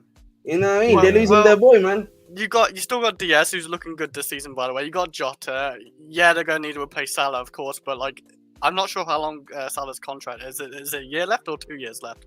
No, he's got a year left. It's his final year, bro. Is it his final year? Yes. I will say they fucked up on Trent. Van Dijk and Salah are on their final years. You know what? Contracts at the end of the season, they walk away on a free. I mean, again with Liverpool, that's what they do have money. They haven't spent like really in the last 2 seasons. They've been frugal. That's true. It's like they will buy when they need to. But the question that Ahmed they had, should have sold Salah when they could have, like 200 million. When was it around 200? Yes, but the question that Ahmed had is: do you think that genuinely they're going to rebuild like they did under Klopp? And it's so hard to say because hard. Michael Edwards right now is in a totally different position than he was back then. And it's just, I think, I don't see why not. But and I think it's hard to say based on their situation right now. You know why it is? Don Hussam, I bet you Don Hussam is going to think I'm a fraud. You know what? You know why? takes You know to- why I say that, Lil? You know why I say that, Marshall? Look at the players they usually try to sign, and look at what Chelsea's doing right now. What Man City is trying to do right now. Even I know United is really shit right now in the gutter, but even Ineos is now trying to do that gimmick. Madrid is doing the same gimmick, right? Where they scout all these top players and trying to bring them into their teams now, and now with the multi-club model too, they can send them to other clubs. But here's the thing. What I think is going to happen with Liverpool is I think this season, or at least up until January, they want to see where they need to bolster. What can Arne Slot do with what he has right now? Because let's not pretend that Jurgen Klopp didn't build a really, really solid team. This team already has a spine, and they want to see who to keep, who to part ways with. Then, once they know that answer, start the rebuilding process little by little, brick by brick again in the summer or even in January. If it's that bad, like if they get an injury right now, and Usama said this himself, if they get an injury right now, whether it be Gravenberch or if they lose Salah, they're fucked. They don't have the depth for it. Yeah, even worse, if they lose Van Dijk. Yeah. Yeah. Which, by the way, I rate Konate, but Konate with someone else, like I don't think that's gonna work out. With I don't need that Van Dijk. well, who is their backup center back? Gomez isn't there anymore, is he? Kwanzaa. Kwanzaa. Yeah, you're right. Although there's been some, Van Dijk, let's face it. I've seen some cheeky stuff online about Kwanzaa today. Interesting. But my point being is that I think Liverpool, unlike Marina, if Liverpool want to do the right thing for their team, they need to figure out whether or not they're going to keep Mo Salah, Van Dijk, and Trent by January. If they don't figure that out by January, they're going to have another Rudiger situation very much like ours. No, bro, because like no one's gonna buy their players in Jan. Who's gonna buy them in January? Bro? No, it's not. It's not even That's that. the It's not. realistic It's not. price, yeah. No. I'm not saying that. Realistic I'm not price, saying that their players are going to be sold in January. What I'm trying to say is that I think at that point the players are going to start flirting with other clubs. Bro, January 1st, they can sign contracts. By the way, if other clubs, They could. I know they could, but I don't think any of them will. But I think the blood will be in the water. The sharks will be, closing in and circling these players, and there will be people in their ears. Listen, the way that Trent is going on interviews right now, and these quotes that are coming out on Trent, Hey, man. I feel like it's bro, he's Trent is flirting. He's a Magista. He's the Magista already, bro. I'm telling you, Trent's a Magista already. I think Salah is already going to. He's going to. In his mind, it's already in Saudi Arabia, bro. In his mind, it's already in Saudi I Arabia. could see I that. understand what Salah Yeah, I is could like, see what? that. And I Van understand Dijk, bro. You know Van Dijk, he might be in Magista too. Then you don't understand about.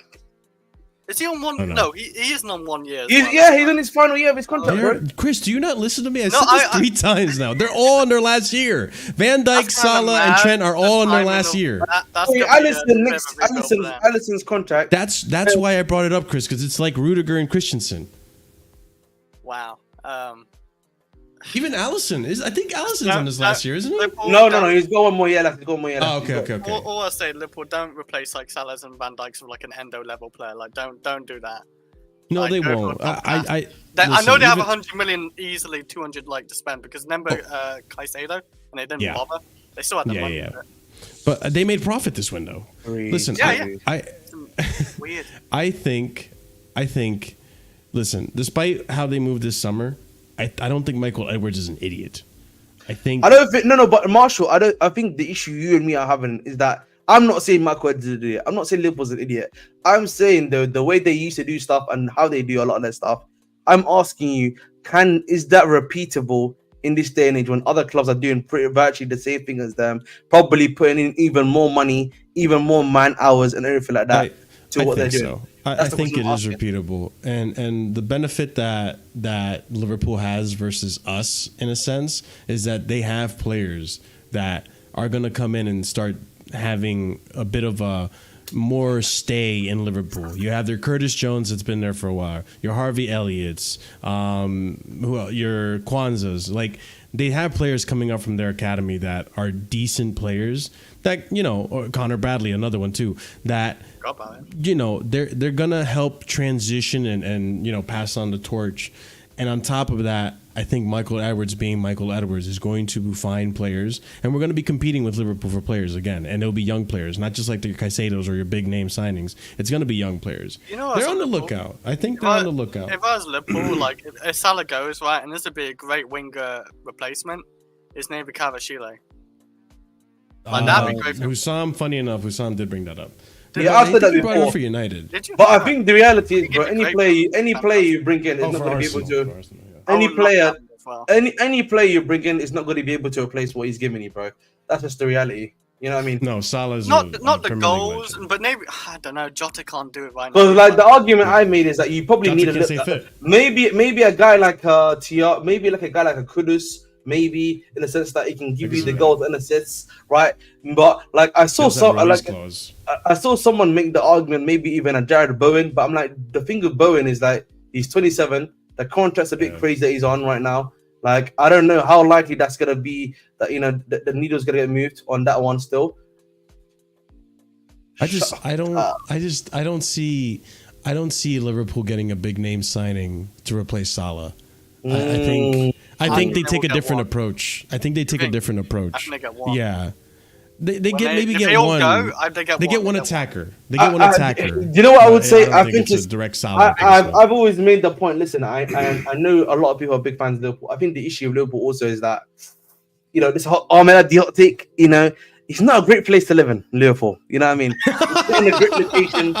Chris can attest to this. Chris is amazing. That's what I heard a lot. You know what I mean? It's not. Listen, I've been to Liverpool, the city. Listen, I've been to Liverpool. It's a nice place, but like you know, when you compare it to like if you compare it to like a Manchester, you know what I mean? To like some of these other places, bro. You know, it's not looking. You know what I mean? It's different gravy in it. You know what I mean? They're like, you know what I mean? That's like, you know, it's. I don't know how to explain it, bro. Like in like nice terms, it's like if Liverpool's like if Liverpool's like a nice village, like you know I don't even know, man. How can I explain this? Like in I think I get. You know what it is. Liverpool's like I'll use like a beauty terms. Liverpool's like a plain Jane, but like a Manchester and like a London is almost like you know a 9 out of 10. If that makes sense. You know what I mean? I get you. Manchester. Yeah, no, I get it. Manchester's not but bad, point being of this segment though is that, you know, big up to Rudiger, by the way, because he does see the talent. He does watch the Chelsea game still. He's a Chelsea fan, but it's a shame that, you know, we had he was left on the free, and that's criticism on Roman and Marina, mostly Marina, to not get that negotiation done sooner. And it's happening right now to Liverpool, and we'll see what happens in January. But I think if it's not done by January, if that transfer window closes and those three players don't have a new contract, then they're going to lose him on a free. I don't know why, weirdly, I think Van Dijk stays. I think Van Dijk might be the only one who signs the contract out of the free. I could see that. But let's move on to the next segment, boys. Big up to everyone that's watching still. Be sure to smash the like button because it helps out the channel tremendously. Okay, next topic is KDH. KDH had a few nice things to say about Enzo Maresca. Oh, and, KDH. Let's what we're going to talk about KDH for? Oh, what a goal! What a cheeky little goal against what's it called? Was it again? The gents. Wow, man. Oh, Marshall digging deep. Marshall digging deep. Yeah. Can we just not talk about Madueke and Enze instead? No, that's real heat. We can wait till the next episode. Wow. Anyways, so sources say KDH is confident that he is capable of being a serious attacking threat if he is deployed in a deeper role or as an advanced midfielder, which is now his preferred position. But he has been facing competition from Palmer and Felix, and rightfully so. They've been having good form. Sources say KDH has quickly made himself one of the most popular members of the Chelsea dressing room, while he has also become one of the hardest trainers at Cobham. Now, listen, KDH, very season. I think there's aspects of his game that get overlooked because it's not the most entertaining. Let's just be honest.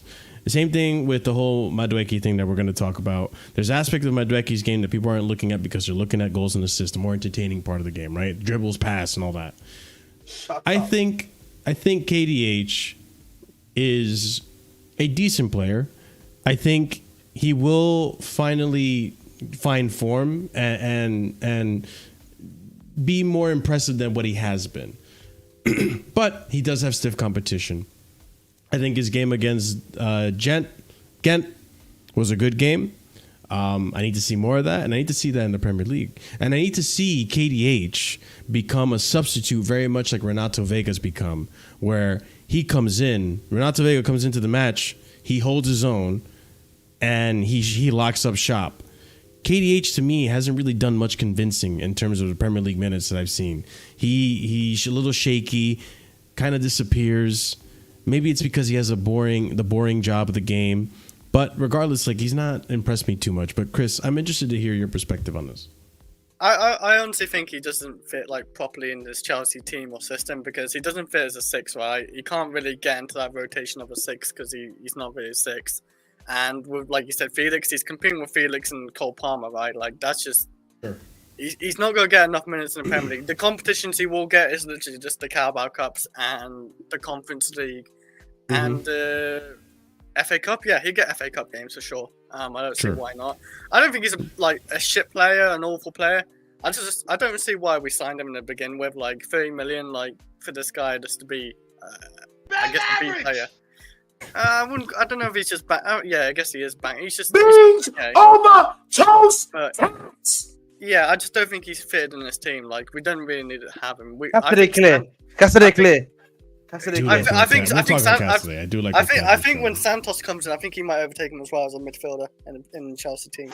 That's actually a really good point that Chris brought up. I'll another question, boys. Yeah, like it's not even the same. Like Sebastian Nanase, when we get him from Strasbourg. Woo-wee! I haven't seen. Actually, maybe I have seen links. We'll look, but I mean, I think what Chris just brought up is a really good point because Ahmed will agree.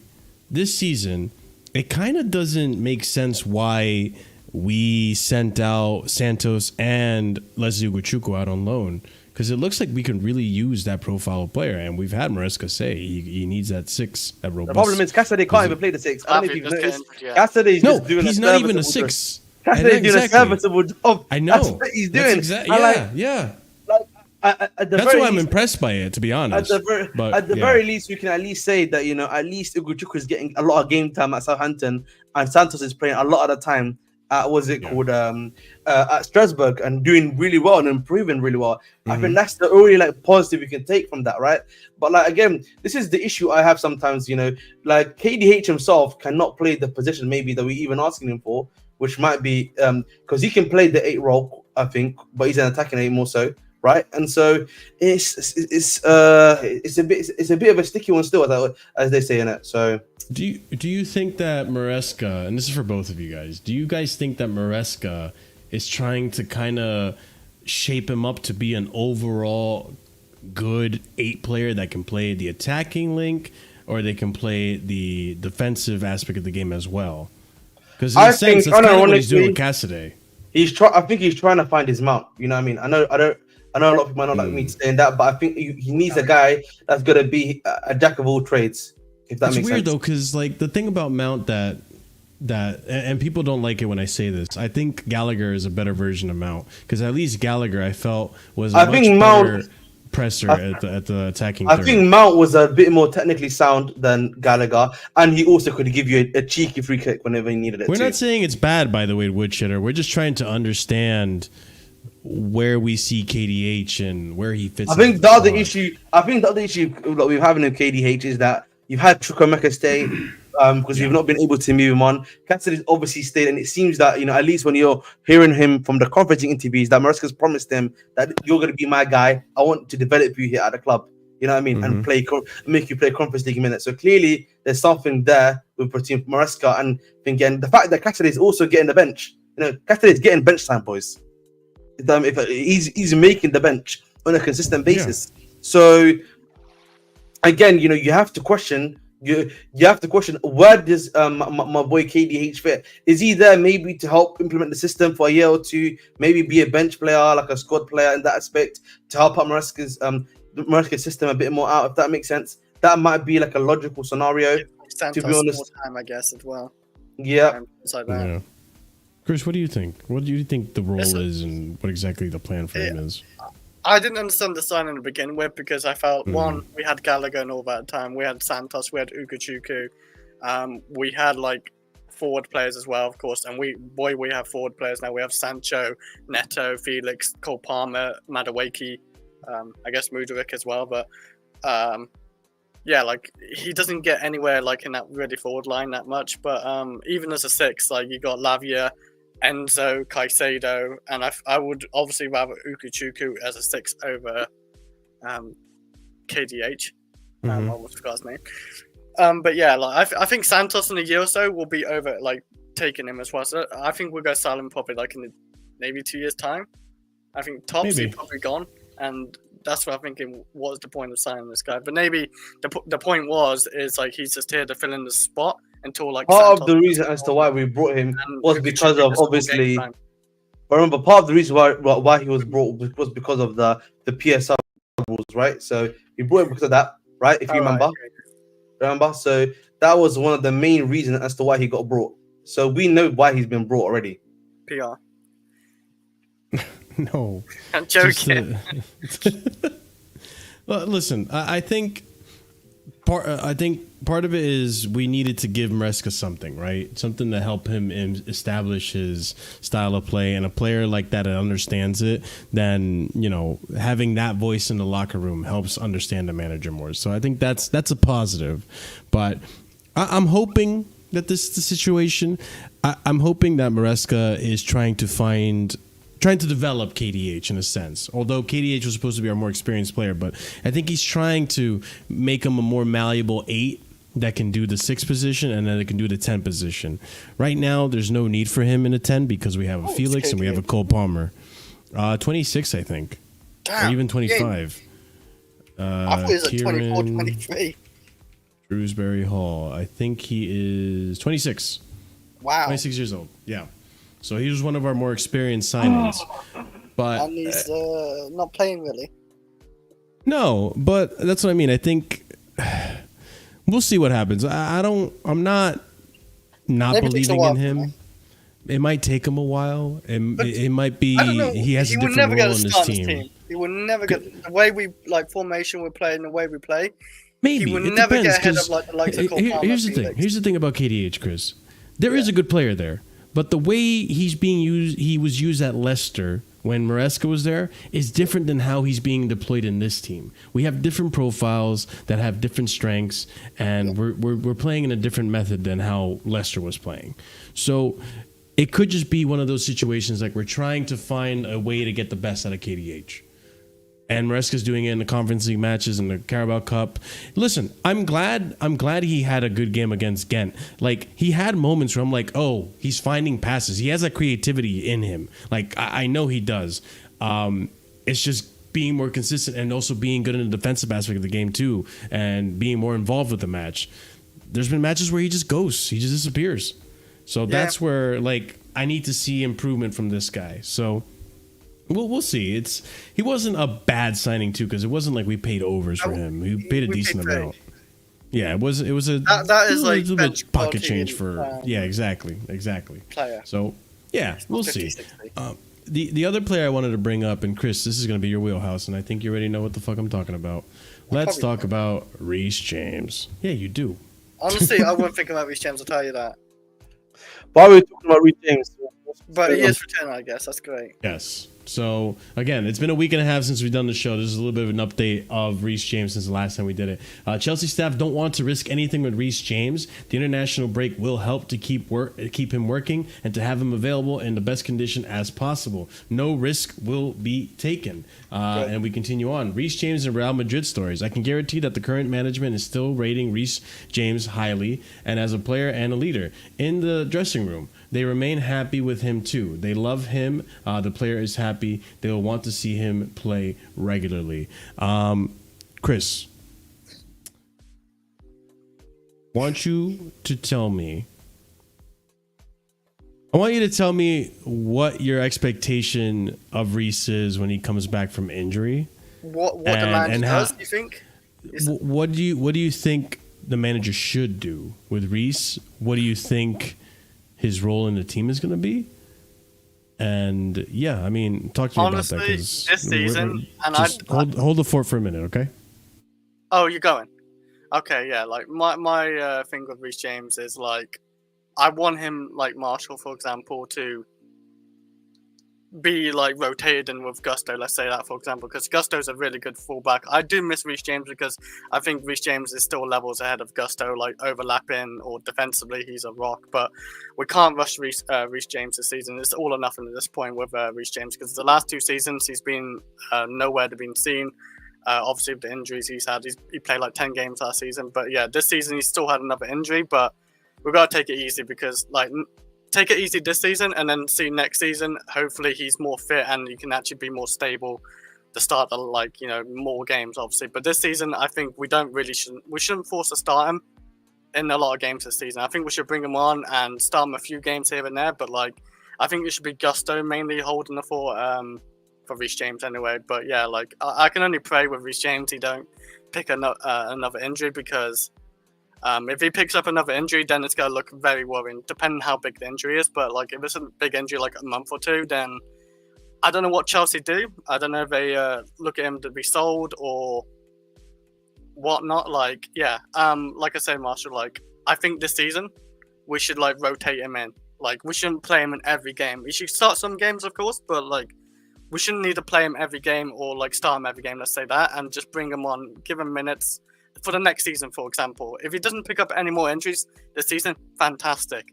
If he's done that, like, that'd be amazing. I don't know if he'd pick up another injury though. Like, it's still a long season. He might pick up a little injury, and I know what's gonna happen if he does pick up a little injury. And if it is actually a little injury, it's gonna be all panic mode, and I can see why. But, like, yeah, I think Gusto should be the main right back this season still, because Reece is, like, coming back from a nasty injury. What is very serious. Like, it ends football's careers. Like, Sturridge, Jack Wilshere. Well, Robin had legs like that too, remember? But, like, Robin played, like, at least a half a season every season, pretty much. But yeah, we gotta take this serious and, like, nurture his injuries this season, because if we do well this season, then I can have hope for next season. He might survive a bit more as a player. So here's the thing: we're already almost at the clause that I set for him, right? Yeah, I know you did. Because remember I said, if he can't play, if he's not available for over 75% of the season, then I don't think he's worth keeping because of the wages, because of how often he's injured, so on and so forth. Now, we're pretty much there because it's been, what, 7 games of the season so far? Yeah, 7 games in Premier League, yeah. We played so, 7. And he's 7 played none in the Premier League, yeah. Oh, fuck, I opened up the wrong thing. Okay, hold on. I'm just going to get my I'm always real okay quick. with him if he can play 20 games in the Premier League. I'm 100% fine with that. Like, we have Gusto. Reece James is still a really good talent. And if, like I said, if Real Madrid buy Trent, by the way, which we spoke about earlier, I don't know who really goes him, like, for Reece James anyway, what value we value Reece James at. Like, we might value Reece James at 70 million, but who like, you know, I don't know who would value him at 70 million with all those injuries. Because let's face it, we tried selling Broher for like 50 to 30 million, and he ain't worth that. But yeah, like, I don't know what Chelsea would value him. I don't know if Chelsea even tried selling him because he is one of the best right backs when fit. He is, like, one of the best right backs. Yes. And I want to see, like, with this Enzo Maresca system, does he invert to the midfield? Does he sit as a centre back? I think out of the two, I'd rather him, like, sit more deep with the centre backs, help defensively, if you go do that way, and let Gusto invert into the midfield. But I don't want to rush him this season. I really don't.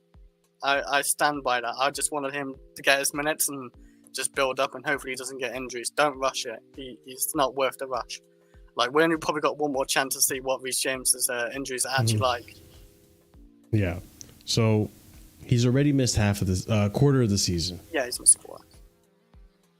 I'm ready at that point. Like, this is literally like, I'm at that point where the next injury That's it. We have to figure out a way to move him on.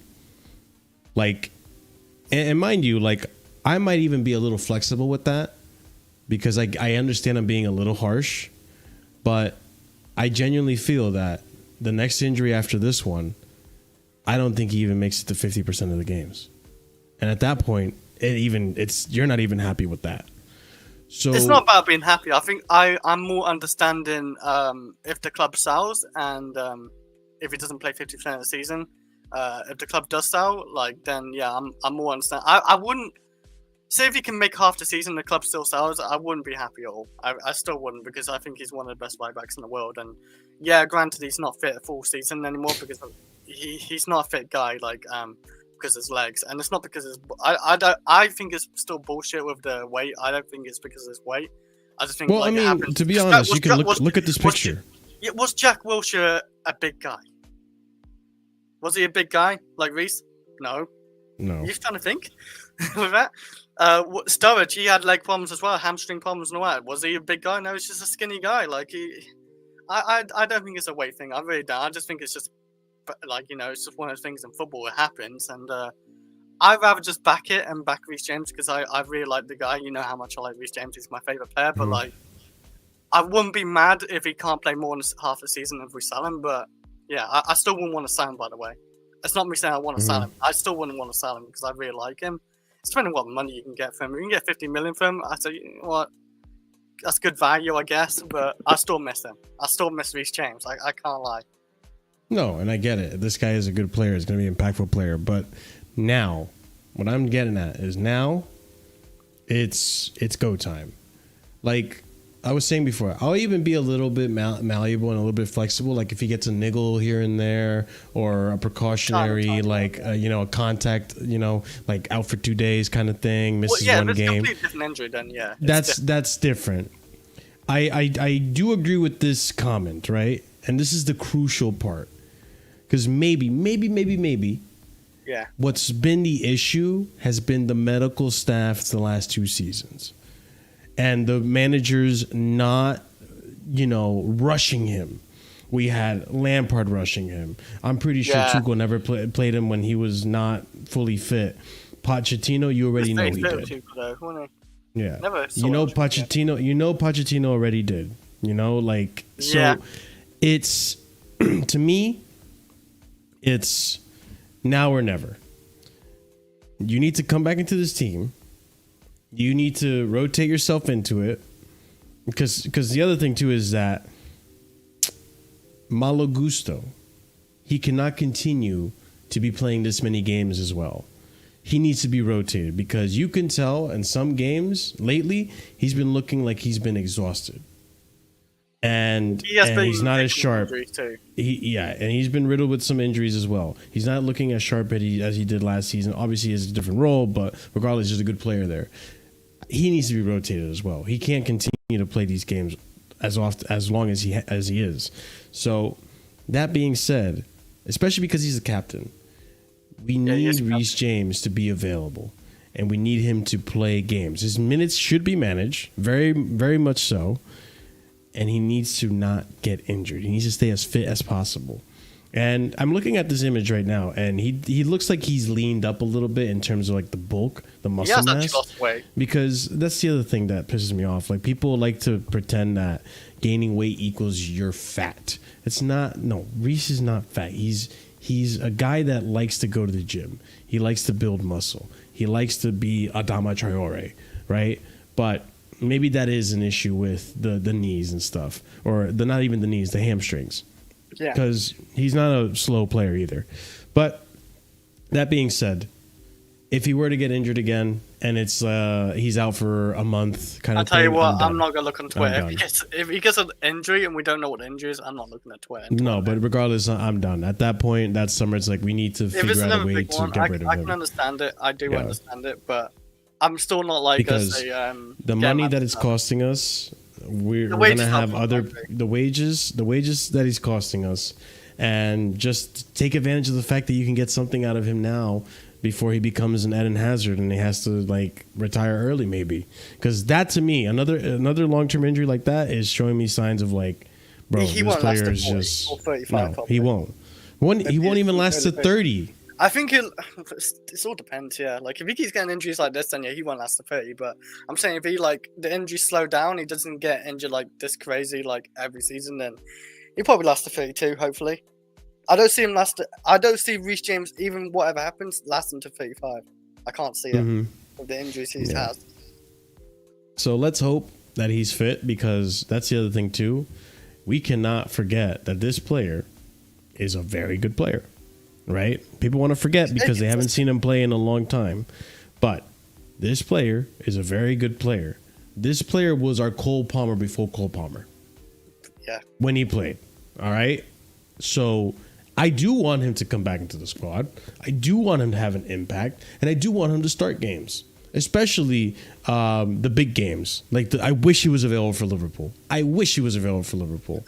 I wish Lavia was available for Liverpool. I don't think he's going to be. We're taking Lavia. That's the same treatment as Reece James. I can say, like we're not messing around with it. Like we're not going to play him every game. He's going to be literally rotated all season, I think. And yeah, we can't. Like I do like what approach Chelsea are doing. The manager and the staff. Is it a new medical team, right? Because I'm assuming it is. Yeah, like I don't know what the last medical team was really doing, to be honest, because it didn't seem like it's getting any better. Maybe Poch was part of the reason why it was shit as well. Poch is definitely part of the reason, because he just kept playing them every time they was like came back from injury. He just play them or work them too hard in training, apparently. So yeah, like I really like how they are doing it, and they're doing it the best way they can, and I can't. And I hope that's a solution. By the way, I hope that was the issue the whole time. It was just he was being mismanaged. So I really hope this is the end of those injuries. I'm not saying never get injured again. Obviously, you're going to get injuries. It happens. It's football. I mean, he's an injury player. It's going to happen. Yes, but let's hope this is the last big one. Yeah, how long has he been out for, by the way? 2-3 months? 2 months? 2 months. So he was fit in the preseason, and since the preseason, he's been out for 2 months. Yeah. It's quite a while in a way, isn't it? Didn't expect it. I thought it'd be a month's tops, I'll be honest. The way they said it's kind of minor, it's not really. Maybe it was kind of minor. Just didn't want to like rush him. Just let him recover well. Maybe that's the plan. And yeah, that's what I mean. That's what I'm hoping. I'm hoping that wasn't the case, because Maresca, as we know, he's not rushing players. He said it. He doesn't want players playing unless they're 100%. Lavia's been fit and ready to play for a while, but he's been slowly integrating him. Watch Lavia didn't even play against Forest. You know, he was on the bench. The minutes is being really managed, so it's up to the player to stay fit in that instance. But yeah, we'll see what's up with James. But as you guys know, like I said there, he is now available.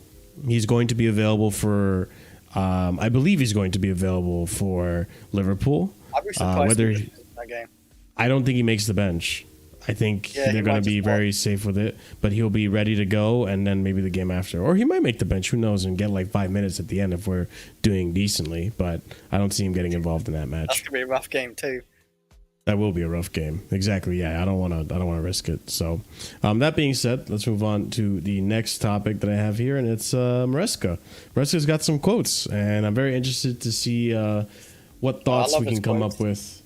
Yeah, no, he's a good speaker, and there's a few interesting things that give us a little bit of insight of how he's managing the team. And Potter put together. 100%. The way Potter says we're gonna win the fucking Champions League because he's forced to. Oh my god! They should force him to say we're gonna win the fucking Champions League. I forgot about that. Jesus Christ, bro! That might be something I put in the next show. I just thought about it. If that interview I'm not we had. the clown. Oh yeah, of course. We cannot forget. I am not a clown. I am not a clown FC. All right, let's go over to the tweets that we have here about this topic. So, Chelsea FC, we got here from the website. Enzo Maresca is among nominees for September's Premier League Manager of the Month award. I don't think it's been decided yet, but let me know if it has, chat. Ooh, excuse me. Let me know if it has, chat, if it has been decided, and let me know if it is Enzo. But as of right now, as of October 3rd, I don't think this was decided yet. I think he's still a nominee. Chris, you might even know if it's been decided yet or not. Wait, is that Premier League of the Month? Did you say Manager of the Month, yeah. Premier League of the Month is apparently Cole Palmer, by the way. Oh yeah, I know that the player I know, but Yeah. the manager of the month. That's what I was asking about. So Drewsbury Hall had some comments on Maresca. From the very first day, he was talking to us about the culture and how he wants to be a player to represent the club. And like I said, I think he's a good sport. That's a good thing I like about KDH. And it seems that he's bought into the project. He's not upset about his minutes. Oh, yeah.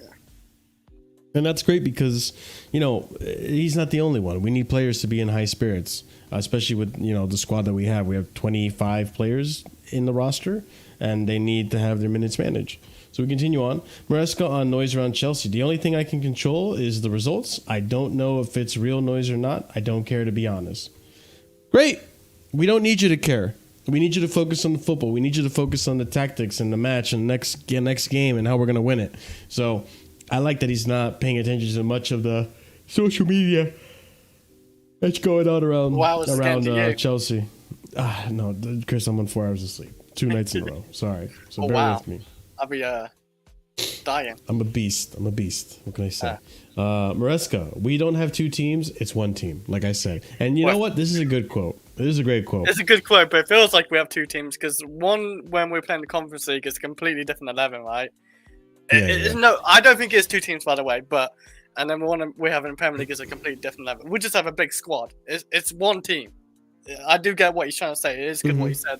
It's 1 team. We're 1 team. There's no 2 teams in this team. But yeah, I do like what he's saying. I do get it. But yeah, we just got a big squad. And like you said about KDH and all that, they get their minutes in the Conference League, the Carabao Cup, and hopefully they get minutes in the Premier League. But they're not going to get minutes like a Cole Palmer or an Enzo or Caicedo or like that. They're not like, the big players in the team or good as them. It is what it is at that point. But yeah, like they're still decent players. They got their partners role. Like it's normal. Like you look at City, the squad they had over the years. Chelsea in the past as well. We had squads as well like this. It's normal. If you have a big squad, then it's still good because we're going to be winning trophies. We can extend our players into the Carabao Cup, where our main players don't have to play there. They can focus on the Premier League more. So it's really good. What it is and what Enzo's saying. He's just brilliant what he says, honestly. I agree. And the other thing too is that I like this approach that it is 1 team, because one thing that I think Enzo has done differently than previous managers is that previous managers will play their players that aren't as good as the cup, they will play their not as good players in the cup games in this Conference League, for example. And sure, that's the approach of most managers. But I think what Maresca has instilled in the culture of this Chelsea team is that, listen, doing well in the Premier League is just as important as winning trophies. Yeah. So both of you guys, although you guys are doing the competitions and you guys are in the Premier League, you're all representing Chelsea. And Chelsea is about being successful. So go out there and show me that you can be successful. And so they understand, bro, we're here to win cups. And the other team we're here to improve ourselves and get Champions League and get top 4 and compete. And we'll have roles in each team. There'll be games where we'll see Premier League players play in the Conference League and Conference League players play in the Premier League. But I think overall, this idea is that we're working as a team together to be successful is awesome. And I think it's a great approach, which is why I don't see players like KDH upset with their minutes. Neto hasn't come out and said anything. He looks pretty happy to be playing in Conference League and getting minutes there. João Felix might be a different story, but that might be just his body language. And Nkunku, which I'll discuss later in the show, is another one too that seems to be understanding of how he's being used. And despite what people may say, despite how he's being used, not being a starter, he is a big player. He is doing his role about getting us goals and proving your role. You need to win us games, you need to get us goals, and he's doing that. Keep dominating, keep getting us goals. Reason why we got 3 points in that one game. His brilliant touch and finish. It's like with Nkunku and Jackson. If Jackson starts performing badly, Nkunku, I would hope the manager obviously would start Nkunku and show Jackson you're not going to be starting every game if you're playing this bad. But yeah, I don't think KDH and Mudryk and Vega and whoever else in the team, right? Who will be starting in the FA Cup and all that. they won't be looking down on that anyway, because they'd be looking at, we can bring Chelsea trophies, like you said, like it'd be big for their accomplishment because that's not a minor accomplishment. The last time they won a trophy was Tuchel. That's it. It's not a minor accomplishment. It's just as important. Like, we need to win a trophy this season. We must. It'll help us regain that, confidence that we can do this. This is what Chelsea's about. Our standard is winning trophies. And so, like, I think that the fact that he's instilled this, like, you guys are all part of Chelsea, but we all serve different roles here. And at the end of the day, the one goal for this whole team is to win and be successful. And you guys' roles is to get us this trophy, and we're gonna have these guys' role is to make sure we're keeping up in the Premier League.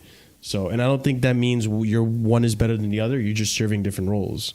And I'm going to use your roles, and they're going to change as the season goes on and how we get injuries. But at the end of the day, you guys are all part of my team, and I'm using you the way I'm using you because this is the best way we're going to be successful. And I think the players have bought into the idea. We continue on. Maresca hints that he needs/wants more physical number 6 in the future. The season we use Cesare as a holding midfielder. Football is going in a direction where probably in the middle you need physicality player. Yes, 100%. You look at Man City, Rodri, big physical midfielder. You look at even Arsenal. Rice is a big physical midfielder.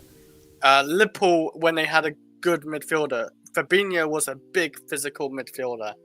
I'm trying to think of Man United, even last season. So Casemiro is that big physical midfielder. They don't have him no more because he's washed. But we do need that big physical midfielder time.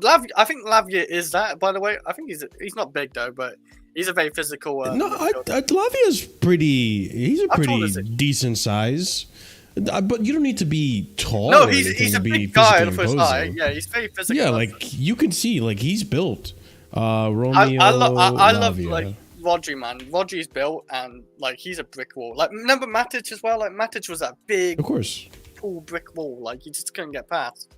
And Nkunku can be like that as well. He is 20 years old, Lavia. Yeah. What is his height? I feel like he's 5'9". He's 5'11". Wow, I thought he was like 5'9", 5'10". But he's almost 6 foot. Yeah, Leslie is also another one, but he's on loan. But that's isn't he like 6'4", 6'5"? Yeah, Leslie's tall as shit.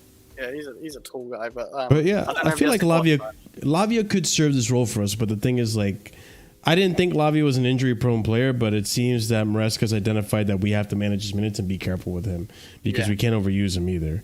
He was so good in the preseason and the start of the season.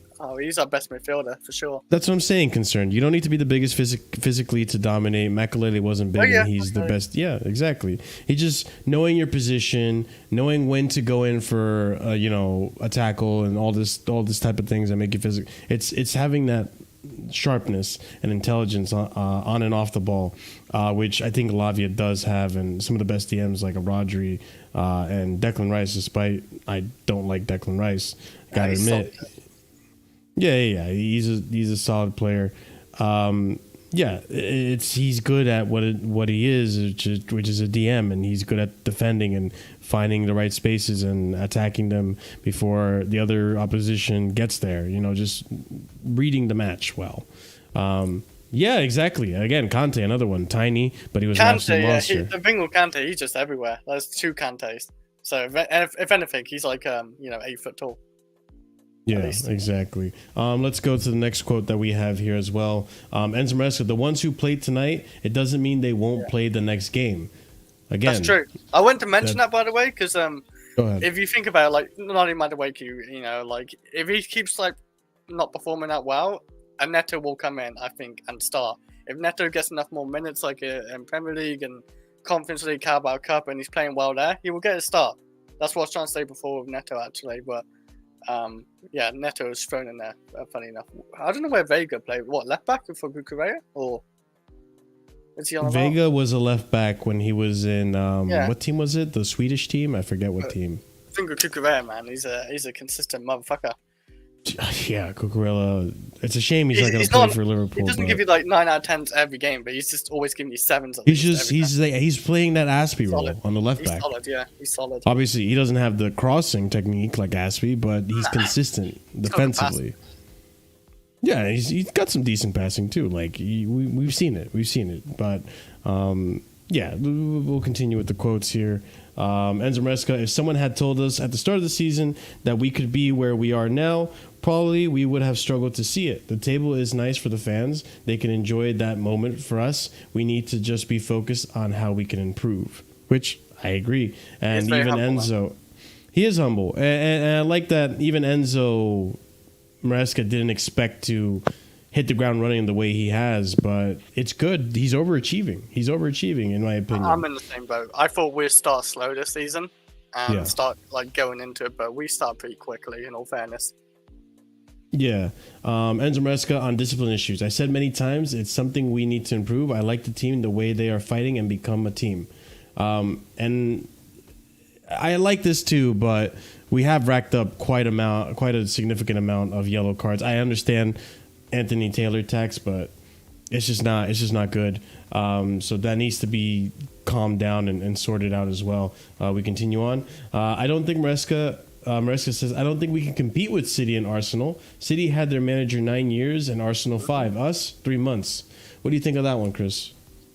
I agree. Like this season, he's talking about this season purely, right? Like it's gotta be. Yeah. Like Man City, they have a well-structured team. This team has been playing together for like years. They have Pep for 9 years, and Pep is winning the Premier League year after year after year. And this Arsenal team has been they've been playing together for 3 years. And Arteta, how long has Arteta been there? 4 years. I know he hasn't 5 really. years. Wow, he hasn't really won much, but he has been competing and he's been winning FA Cups, I guess. And yeah, like we're not on their level. We're a new team. Full of new players, bringing players still this season. We spent a lot, and a new manager yet again. So it's his first season. Pep didn't win in his first season. Like Arteta didn't win in his first season, or second, or third, or fourth. But it's gonna take a little bit of time. Hopefully, we do see the Premier League in 2 to 3 years. Like at least a real challenge anyway. Like a real challenge in there. Hopefully, we can see that. The thing is though, like with this quote, I think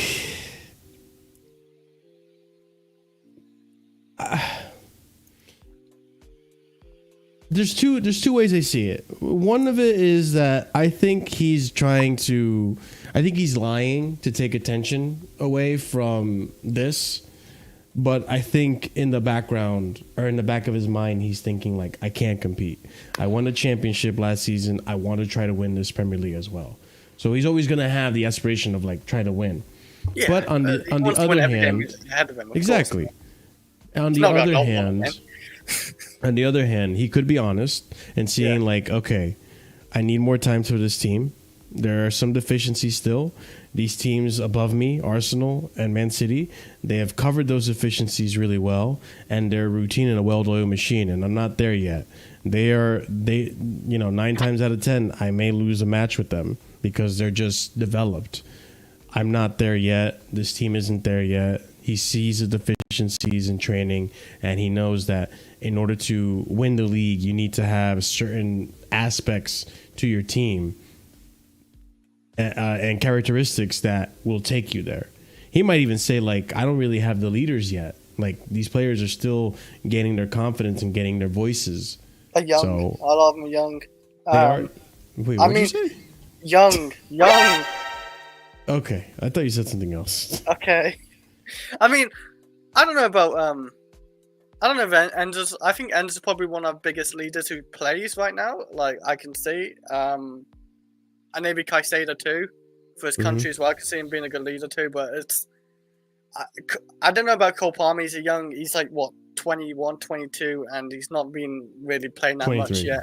He's not got like that much experience playing. Why is it that last season was his first season playing professional football for men? It's like a whole season. Same with Jackson. He hasn't played a whole lot. He's 22 actually. Sorry. He hasn't played a whole lot of career like seasons either. Same with Jackson. Rudrick's no leader. No. Felix again. He's very experienced, Felix, but he never really. Yeah, I don't see that in all fairness. But yeah, Let me We go to don't the have next that many quote. leaders yet. And this is the last one on this segment. Alan Pardue, the feeling going down at Chelsea between the summer and now is much improved. I think they are a force that you wouldn't want to play them at the moment. They look settled and they know what they're doing. The manager has done a super job. I agree with this. I don't think they're settled yet. I think we're still improving in certain aspects of the game. But the one thing that excites me about this team, and I feel like this doesn't get enough credit and it doesn't get pointed out enough, is the fact that it's a young team. No one's bringing up that anymore. But because it's a young team, Cole Palmer, most times these young players get better with age, right? They don't hit their prime until 26, 28 years old, and that's when you see their best. They're fully developed, and they're the players they are. Some players do it earlier, like we're seeing with Cole Palmer. It could be that case. But with these players that we have here, the best is yet to come. They're going to get better. Nicholas Jackson is going to get better. He is still young. He is still learning from experience. Not Nicholas Jackson. Nani Madueke this season has gotten better.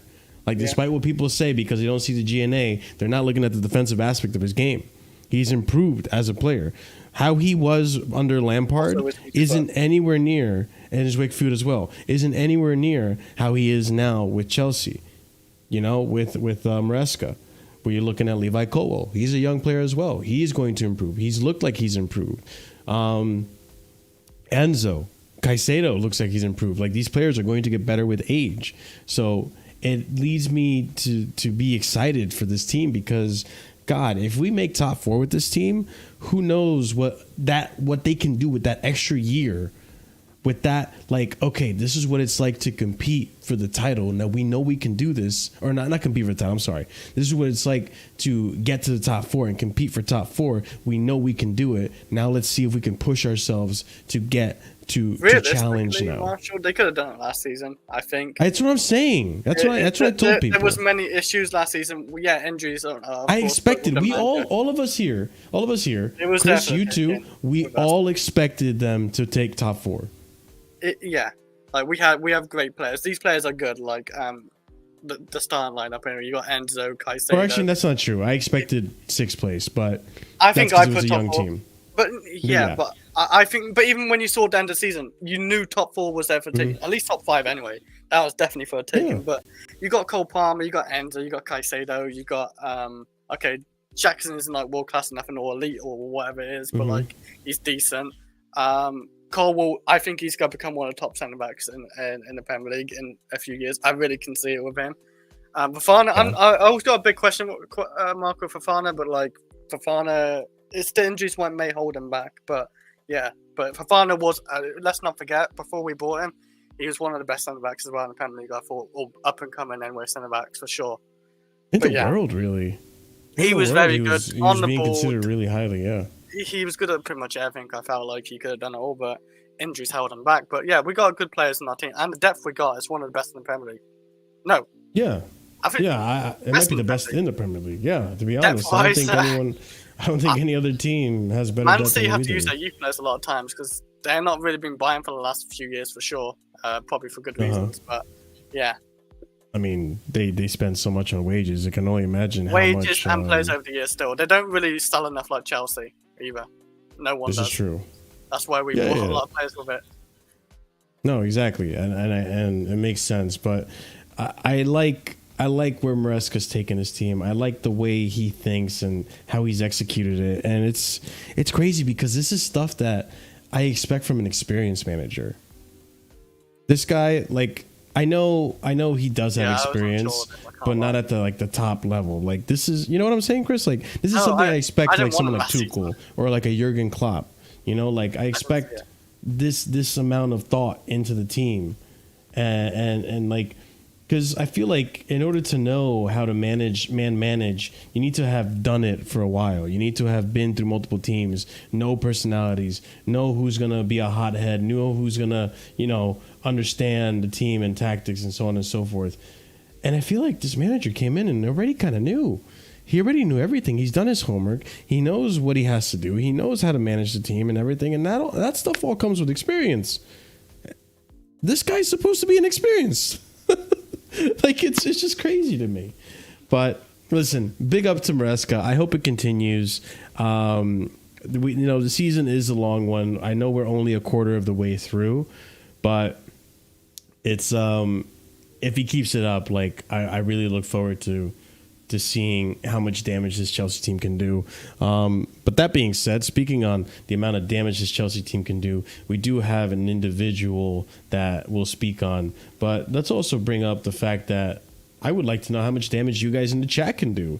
So smash that like button if you haven't done so already. Helps us out big time. Big up to our new subscribers that are joining in. Come be a part of the Casually Chelsea family by also checking out those memberships.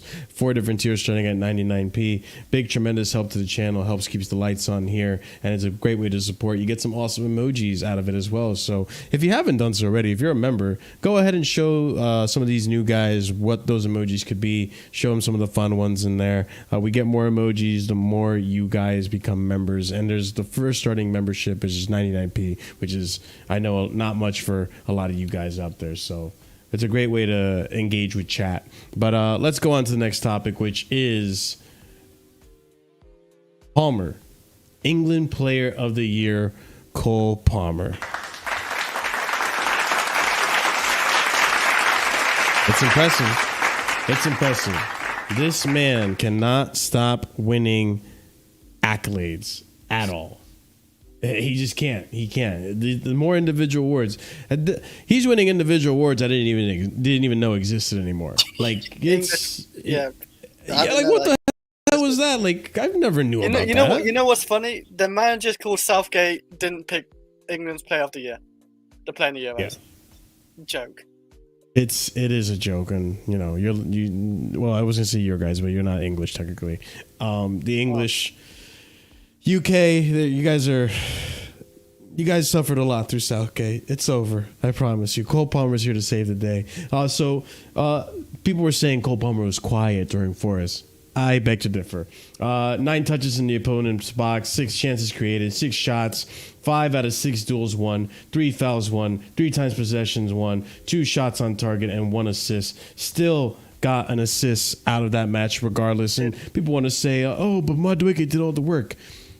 Palmer was the one that had to make the decision. So give credit where credit is due. An assist is an assist. Just like a goal is a penalty goal. Doesn't matter. A goal is a goal. So good on Palmer for a good performance in that match. And I don't know if you saw my Twitter, Chris, but I did retweet that touch he had in Nottingham Forest. That touch would have been, I think that could have maybe potentially been the goal of the season. Because that touch, people were thinking, did he mean it? I think he definitely. Of course he did. If you see his foot, he it's like a natural thing. He tapped it and he knew it was going to go forward. And if you play football, you know it's going to go forward if you hit like that. And that was the dirtiest touch I ever seen. Like what he did was so impressive. I don't think I even seen like Eden Hazard on the ball was unreal, right? Like I don't think I've seen Eden Hazard touch a ball like that and like knock it across like that. Shame he didn't score though, because that goal deserved the goal. Like the way he did that. 100%. 100%. Cole Palmer, more stats here. 43 GNA, major European leagues since November. So this is goal involvement since September of 2023 when he joined Chelsea. 43, which is Harry Kane is still up there. Wow, 38 goals for Harry Kane is insane. Farmers League. Holy shit. Cole Palmer's in Premier League for a dead Chelsea team last season. Yeah, a dead Chelsea team, and it's his first season. Titanic, man. First professional season. It was a breakout season.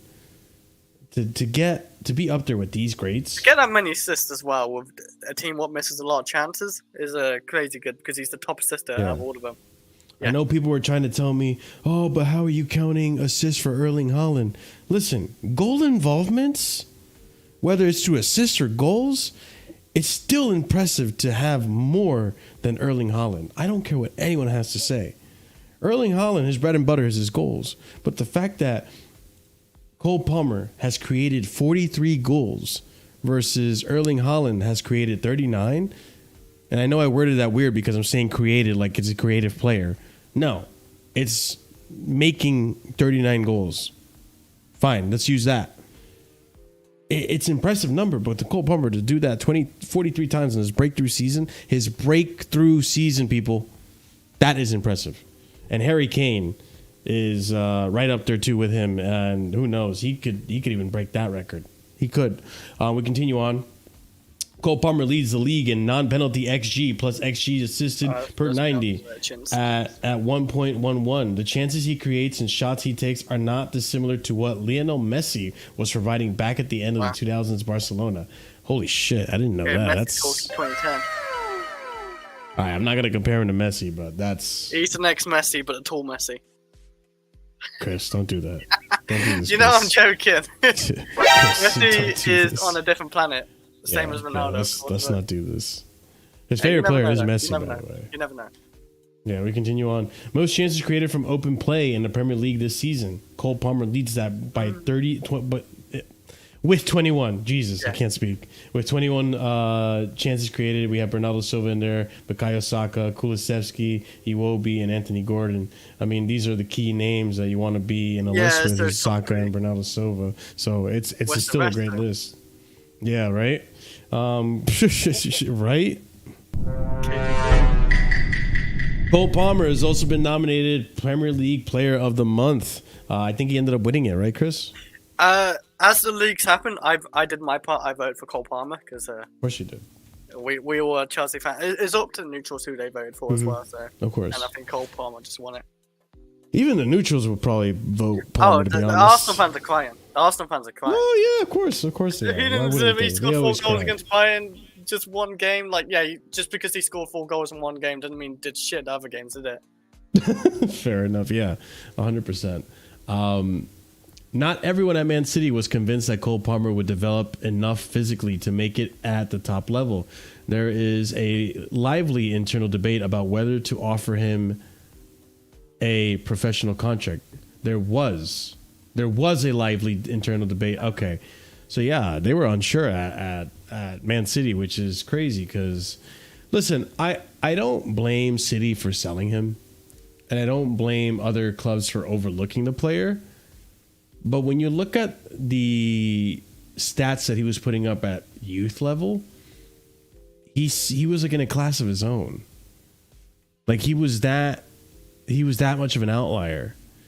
And the fact that he was showing up as a substitute in games for Man City and having impact. Got man of I matches mean, still. he won them the Club World Cup trophy, or was it the Super Cup? No, it was Super Cup. You're right, it was Super Cup. That's the first one of the season. Yeah, he scored a good goal. Yeah, and it's like this is important stuff. Like this is signs of something. And he didn't get his play time, which is unfortunate for him. Well, for Pep, I should say. It's unfortunate for City. I and think Pep. it's out of Pep's hands probably now. Yeah, at that point. Former Man City FB, Danny Mills claims Palmer left City because Pep refused to let him play free role. Interesting.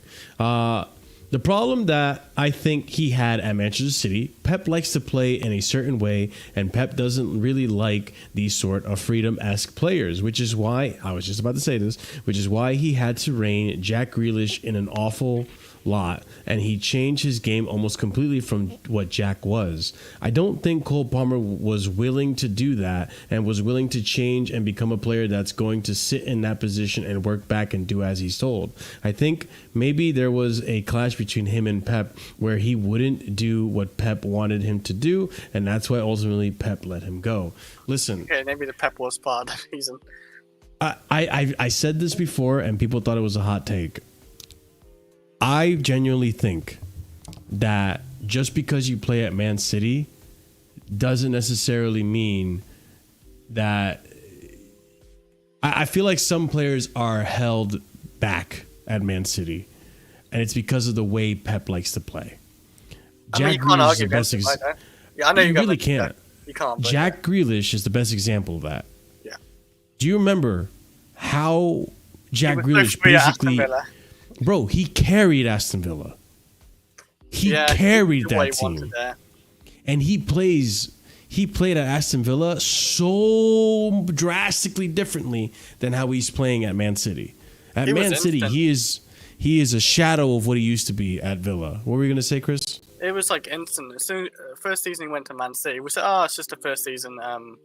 Jack Grealish, he bounced back or whatever. But like, yeah, he's not even had one good season realistically. That at Man City. And I mean, I don't want to discredit that. I mean, he had a decent season. When they won Champions League, you want to say like, yeah, he was okay. He had his wasn't impact. Bad. Yeah, I just mean as a 100 million player, he wasn't their main star still. I don't think, as I remember, and he didn't really impact him like that enough for like what he costs and how big of a player Jack Grealish is. But yeah, I guess I can call that a decent season. But like, yeah, what a waste of 100 million that was to be. They should went somewhere different, like for a system player. Like you could like Sterling still be more useful then, I guess. And the Jack Grealish is more of a system player. I'm glad you brought that up because the thing is too that bothers me about the whole Jack Grealish signing is that he, for what he's doing at Man City, yeah, you could have just kept Sterling and have the same thing because you paid $100 million for him to do what Sterling was doing. And he fits Pep's system a whole lot more better than Jack Grealish ever has so far. He 100% like Pep really like Sterling, and Sterling thrived off Pep's system. And maybe it's just a system thing. Some players don't suit other systems, but you can't argue what Pep is. Like he ain't gonna change for no player. He wins you Premier League titles. Like exactly the 4P. Yeah. Like you can't argue it. It's one of those things that if you're a player that has a chance to move to Man City, let's just say Savio, for example, right? Yeah, new player. If you are Savio, you have to consider, if I'm going to go to Man City, I probably won't play as well as I normally do, but I'll at least win trophies. I mean, you can still be great in their system, by the way. You can still do... I just don't think Jack Grealish and Pep Guardiola's system just never matched that well.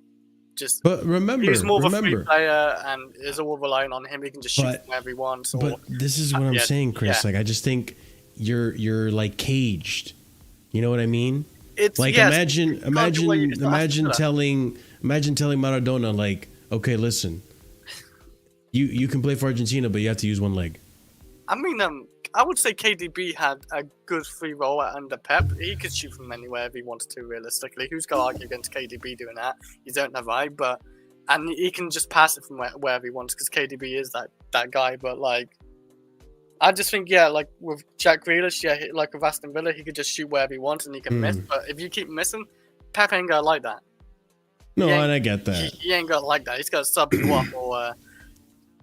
give it to you in the dressing room. If Aston Villa had a good striker in the seasons where Jack Grealish was there, we'd probably be talking about a different like team. They probably would have made top four much sooner than what they did under Unai.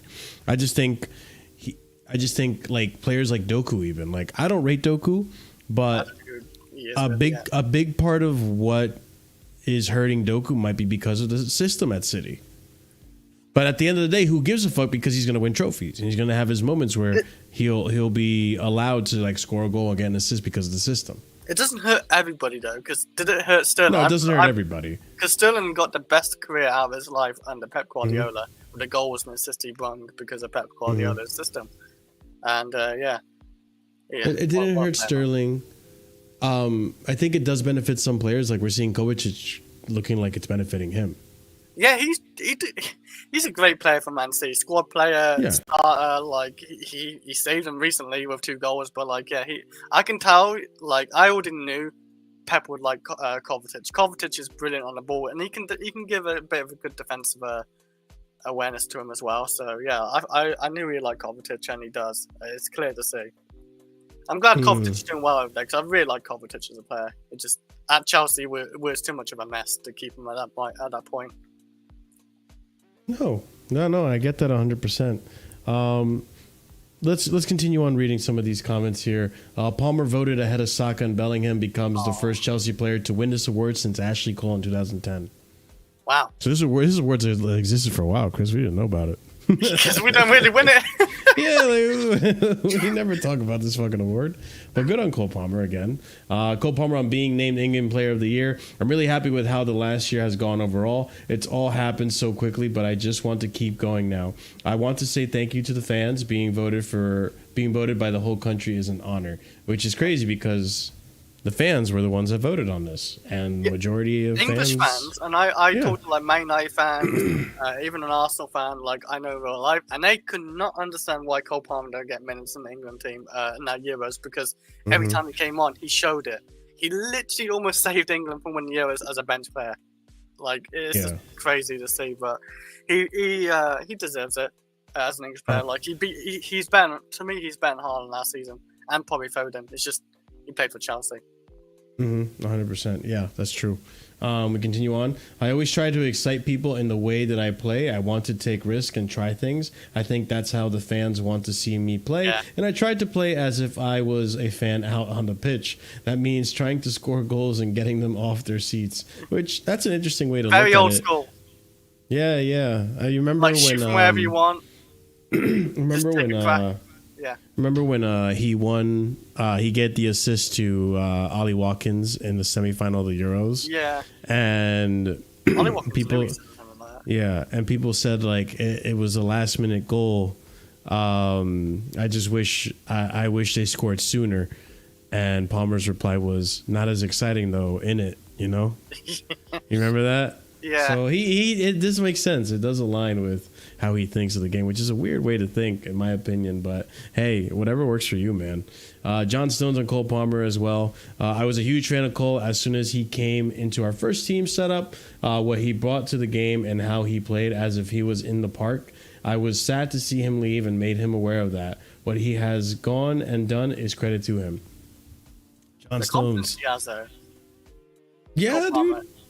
He's very confident, and he backs it up with the goals he scores. But yeah, like such a young player, barely any minutes, and he just says, "I'm just gonna shoot wherever I want. I'm gonna score goals. I'm gonna assist. I'm gonna do this." And this shows sort of level. I believe he's gonna be world class, no problem. I think end of the season, people are gonna be saying he's world class.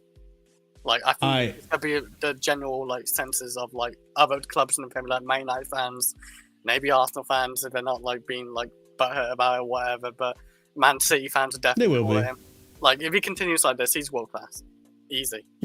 Oh, 100%. Easily. I mean, you could even make the argument that he's currently the best player in the world. And I still make that argument. I think Mbappe ain't doing anything for the last Mbappe ain't doing diddly squat this season. Vinicius is being inhibited by the same player. Lamine Yamal is a solid argument. He's a good player. I don't know if he's had as much of an impact in in Barcelona. Yeah. But no, I'm saying currently right now, in current form, I think you can make a very strong argument that Cole Palmer is the best player in the world right now in current form. But the argument is also like, is he doing better than Lamine Yamal? Is he having a better impact than Lamine Yamal? Is he having a better impact than Erling Haaland so far? Yes. You know, there's players out there that you can make a solid argument for being the best players in the world. So, and I get it as well. But yeah, dude, Cole Palmer is a phenomenal player. I'm happy that he's getting his praises. I'm happy that he's getting these awards, and I'm happy that he worked out for us for only 45 mil. It's actually insane, the price. So, you know, long may it last. Long may this form last, and long may he continue to mud the opposition. And we'll see what happens. But touch on wood, but I just can't see him losing it. I can't. The ability on him, he shows the ability. The young age he is, like, and he's just improved. Even this season, he's in a way he's still improving.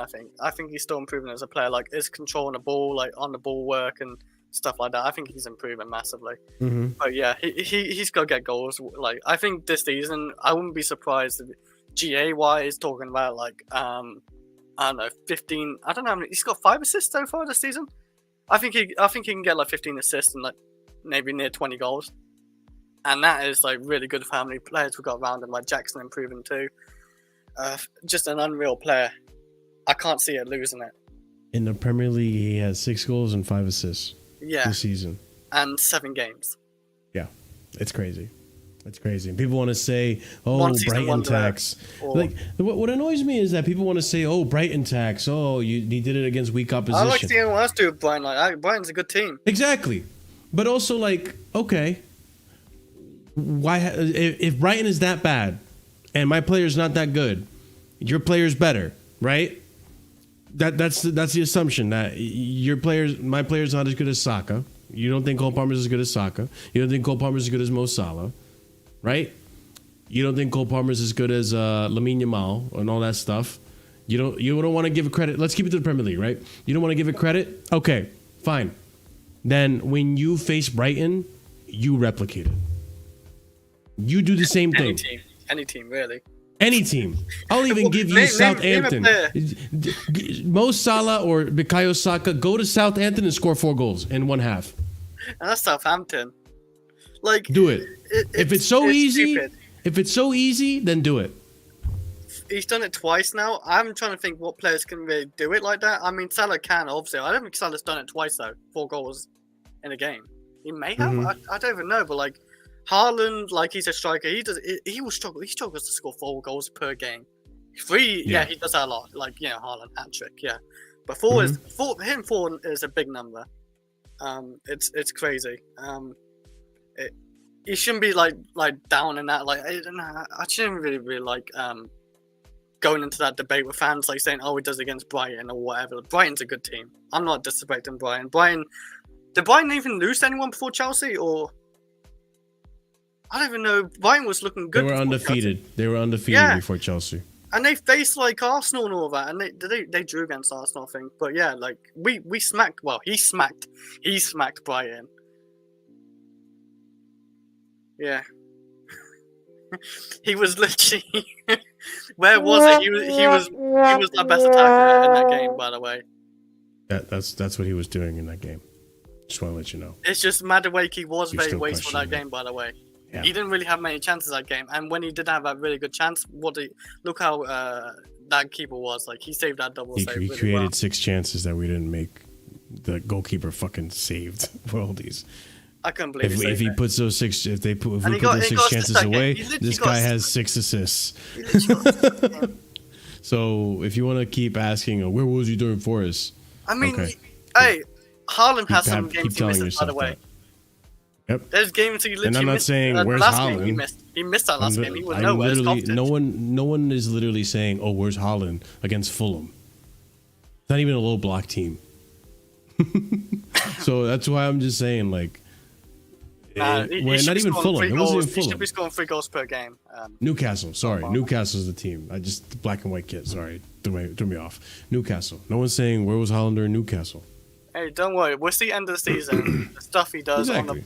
End of the season. It's not even just about GA, but he just happens to always do GA. By the way, he just gets goals and assists no matter what. But it's not just about GA. Really exactly. On the ball, he's really good, and off the ball too. Because Chris, let's not forget, possession won. He won over possession 3 times.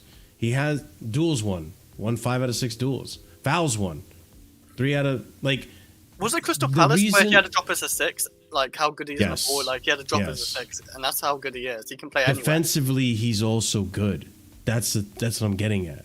Like, he can also play well defensively. He presses well. He dispossesses the opposition well. Like, there's so much more to his game than just his GA.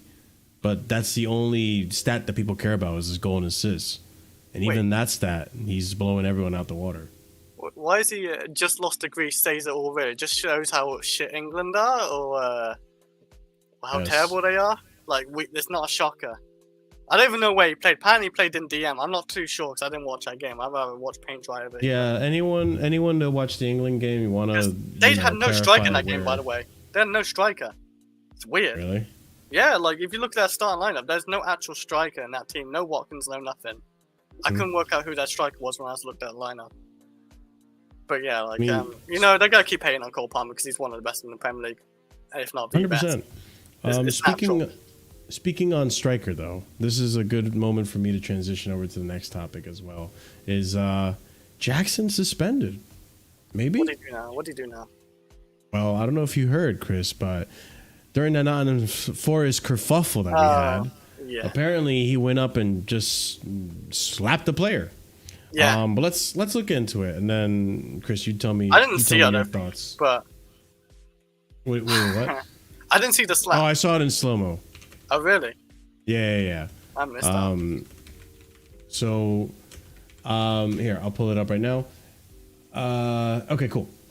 So, During the Nottingham Forest game, 11 of 27 yellow cards. 11 of Chelsea's 27 yellow cards this season have been shown for non-fouls. So dissent, right? Which we need to stop. We need to stop talking to the refs. So book players, Fofana had 5, Cucurella had 5, Palmer has 3, Jackson has 2, Caicedo 2, Colwell 2, Neto 2, Vega 1, 1, 1, 1. Like only 7 games in. That happened in the fight? No. This is just an accumulation of these first 7 games, and a lot of these fouls were a lot of these yellow cards were for non-fouls. We got a very aggressive team. Mm-hmm. Very, very, very aggressive team because like. There's your answer, by the way, Chris. What? Why? Mm-hmm. I get it. I don't know. Play Cole Palmer.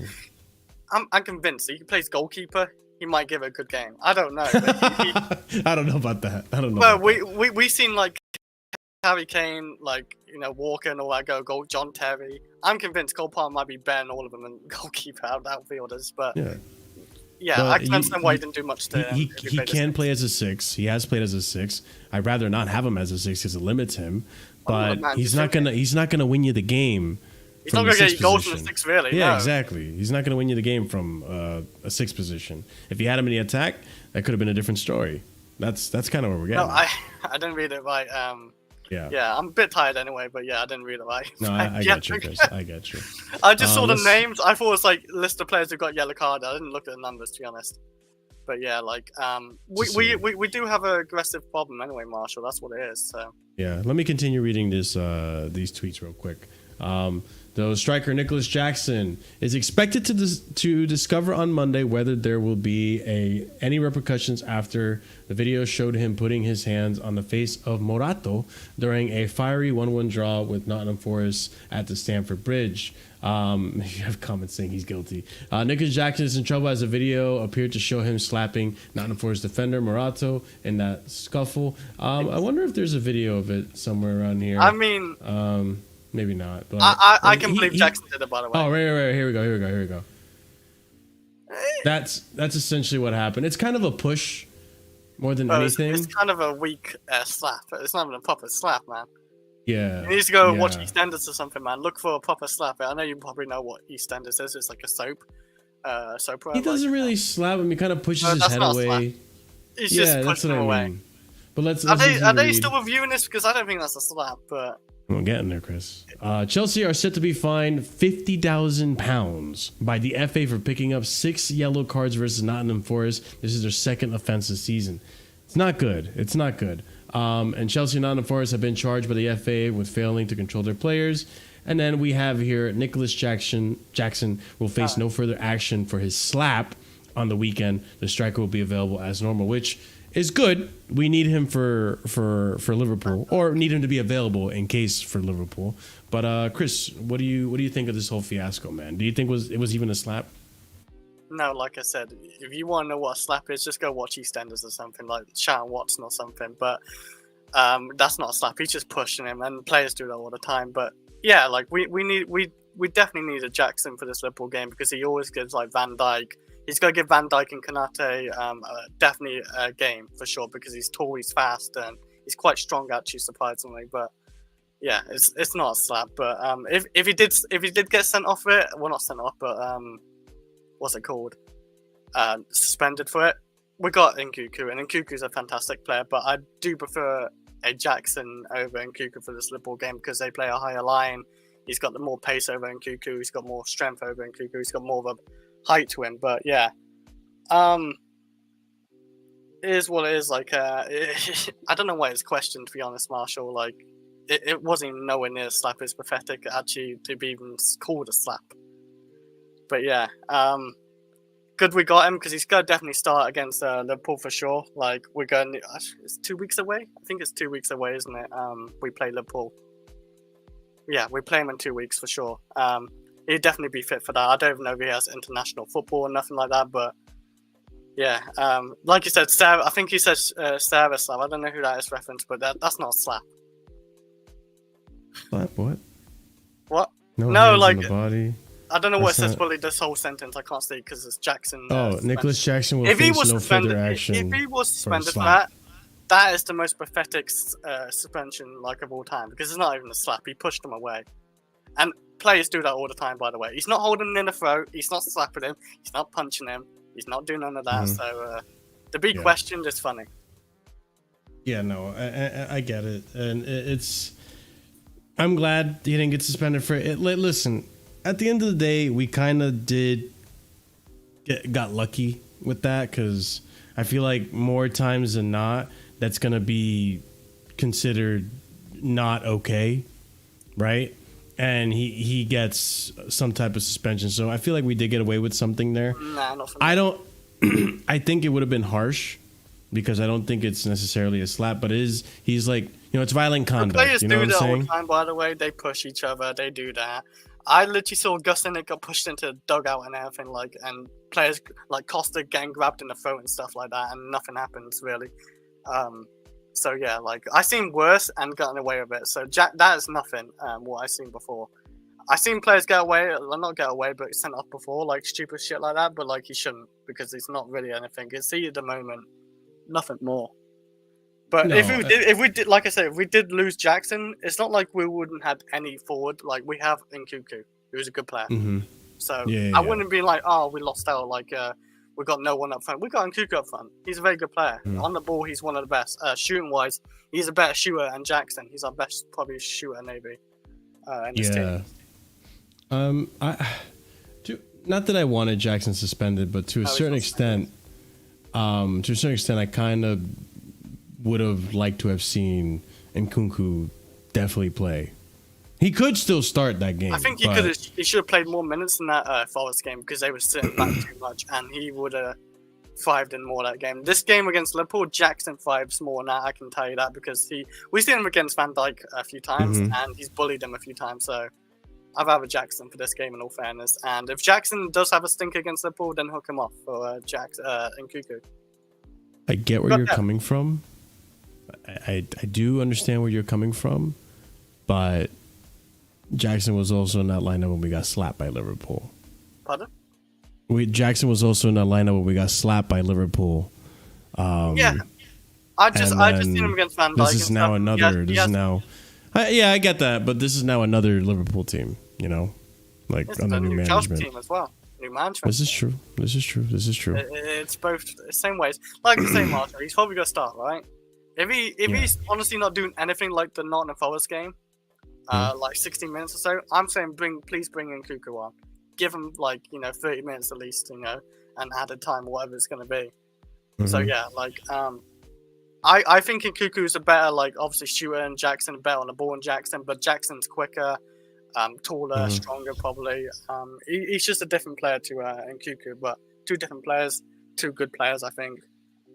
See what we get on in 2 weeks, isn't it? Yeah, I think it's in 2 weeks we play Liverpool. Week and a half. Week and a half, yeah. Yeah, because it's essentially 1 week from today is the 17th, and then you get the weekend pretty much. So week and a half. Yeah, obviously, who doesn't want to win that game? But only at Bridge and Wembley. Got it.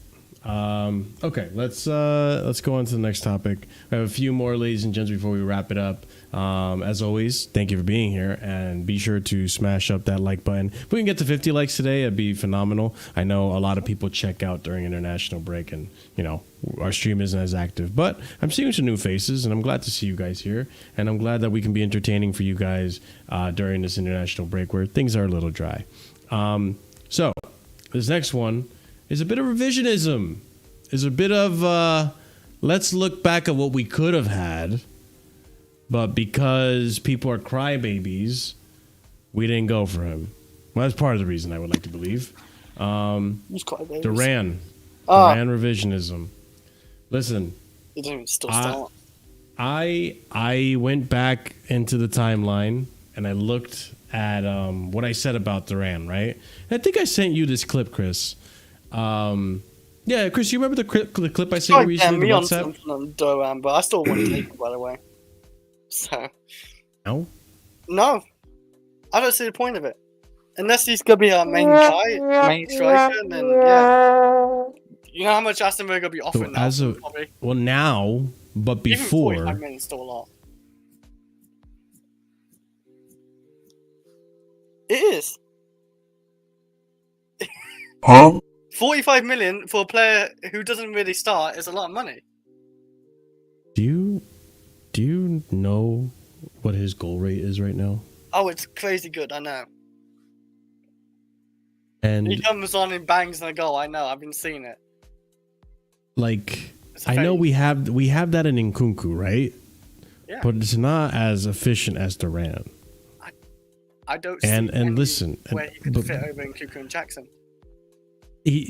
Listen, I'm not thinking about him as a starter. Yeah, I know you're not. Just like when we got Gui, I wasn't thinking about Gui as a starter. But as Like a part of the Gui's better. squad, as a part of a Jackson backup, rest Jackson, or Jackson, you're on a yellow card, I need you off the pitch, put on Duran. For 40 million for a goal every time you get subbed, I think that's a great price. Because Where now Where's he go? in Nkunku, Bin?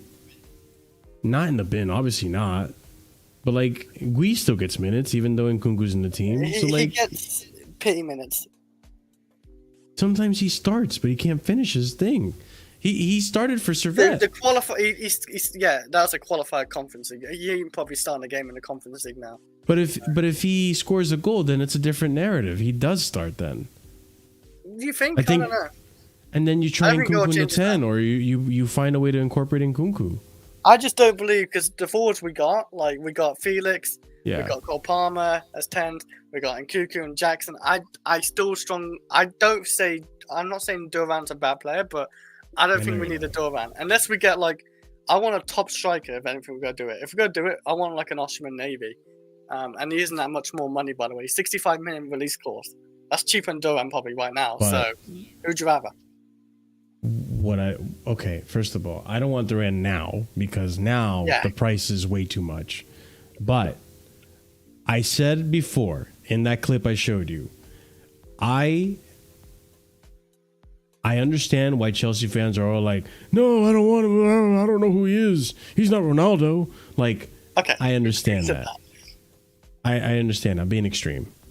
However, I was saying the recruitment hasn't really done much to let me down, or hasn't really done much to make me believe that they don't have an eye for talent.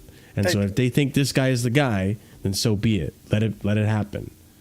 And plus, at the time too, we were negotiating like Conor Gallagher going that direction and him coming our direction.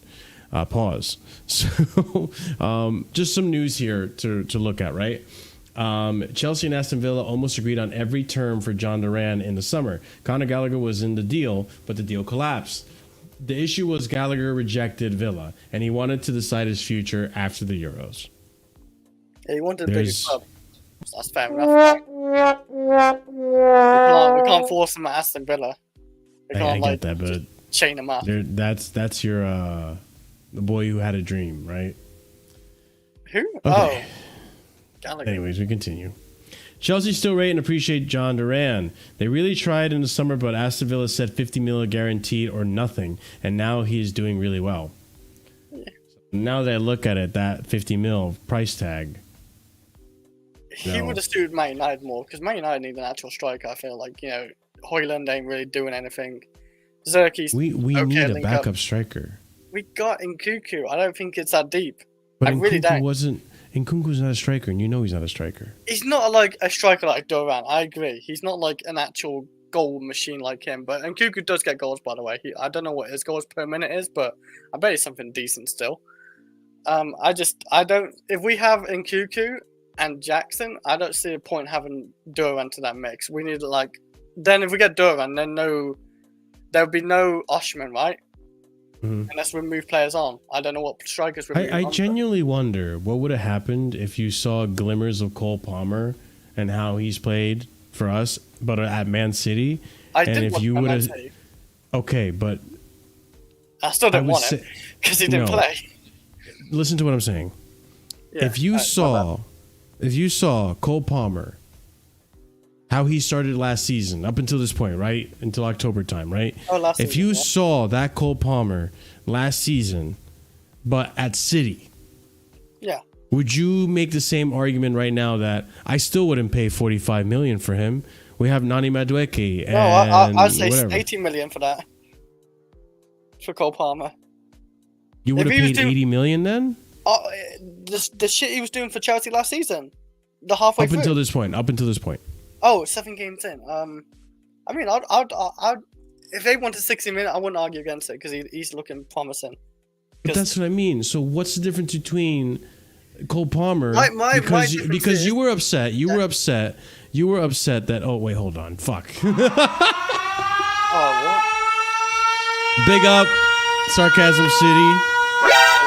We have a raid, ladies and gents. Big up Sarcasm City, big up Warrior J, big up everyone coming from the Sarcasm City raid. Be sure to smash the likes on your way in. We are just having a nice little discussion on Chelsea things, Cole Palmer, Duran, and all these fun topics that me and Chris are kind of debating right now.